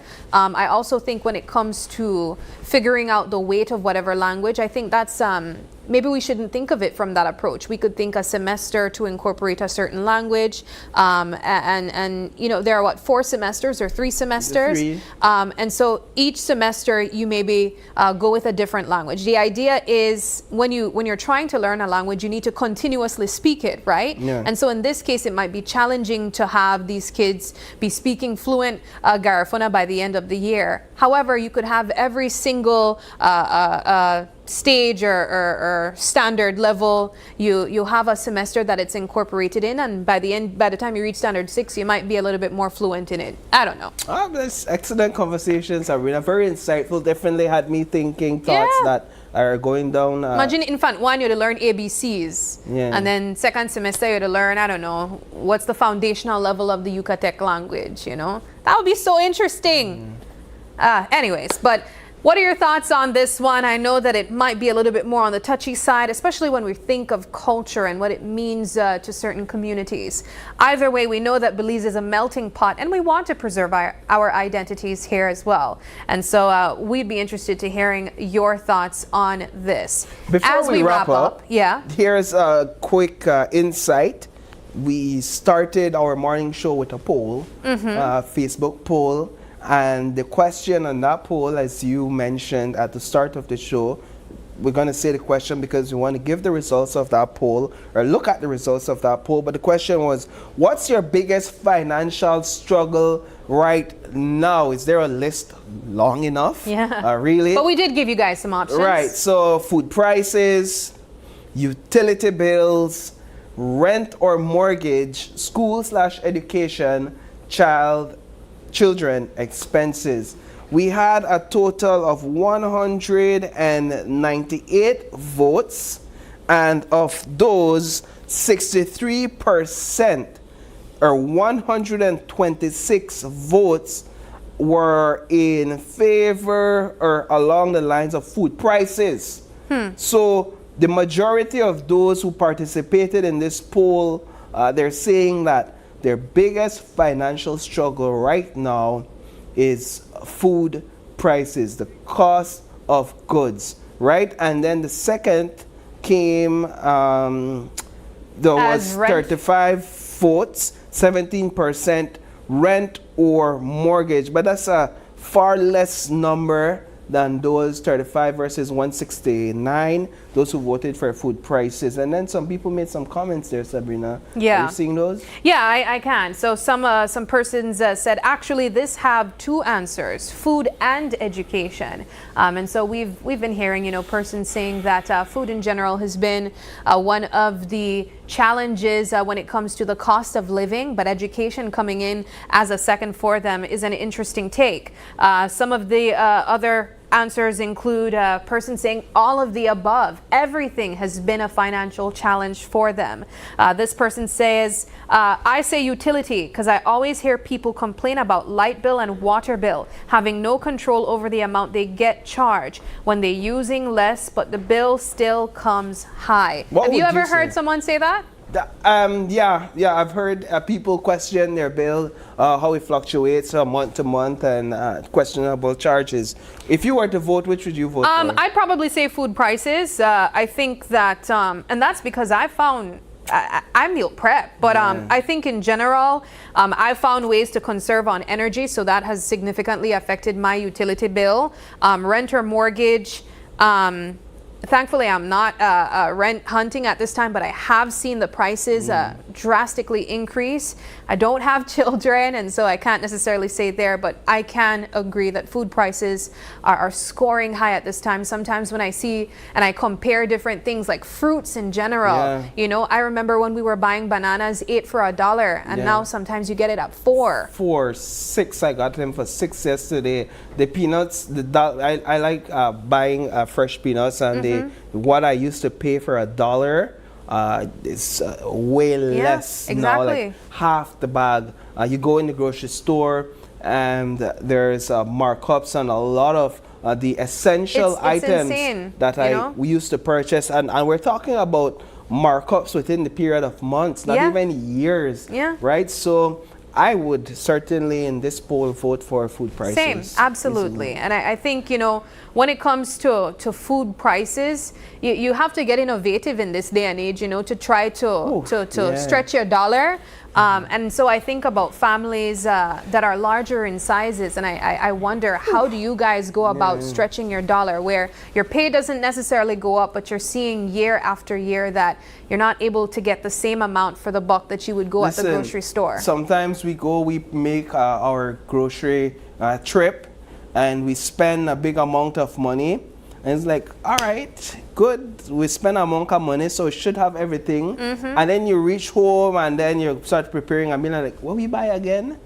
How is it that it doesn't feel as if this is stretching the way it used to stretch? or that we have everything that we used to get for that amount. So you almost have to adjust your mindset when you go to the grocery store, that not because you spent this amount that you're used to spending means you got the quantity that you used to get. So one of two things you have to do. You either have to know that you'll spend more to get what you used to get. You just have to be satisfied and be more intentional about what you buy with the same amount of money that you're used to spending. Yeah, and I mean, you know, some families make one trip for the month at the grocery store, some do two. I think also for the average household that might include 4 people, what's your general budget for grocery shopping? Are you spending over $200 for the month, over $300 for the month? Are you able to see yourself walk away with the same items that you once did before with the budget that you used to have?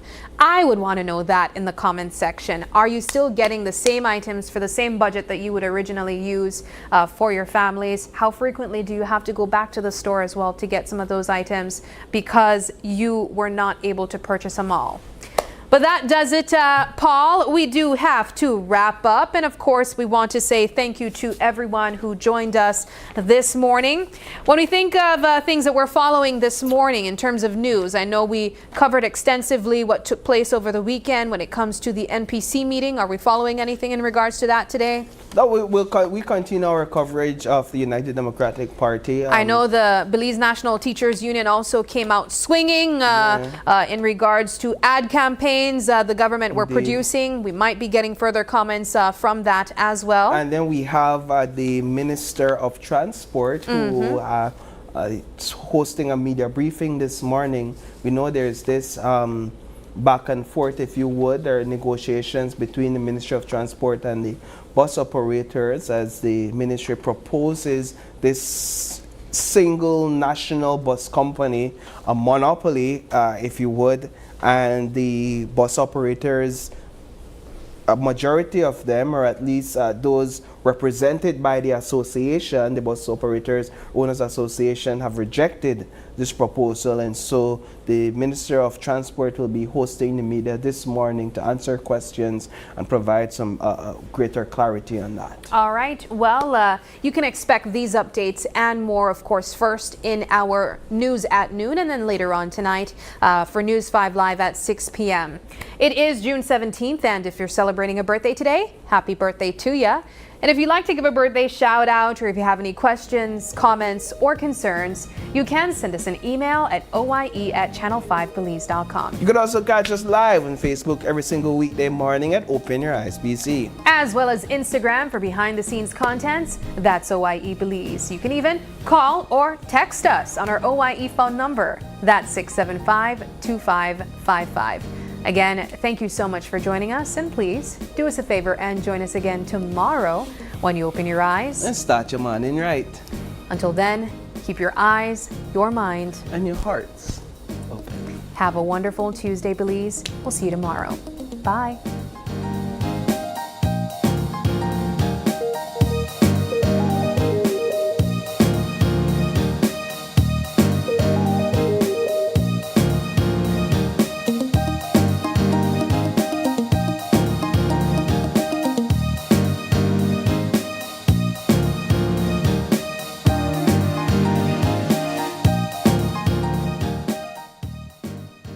Open Your Eyes was brought to you by the Belize Bank, our country, your bank, and Smart, bringing people together.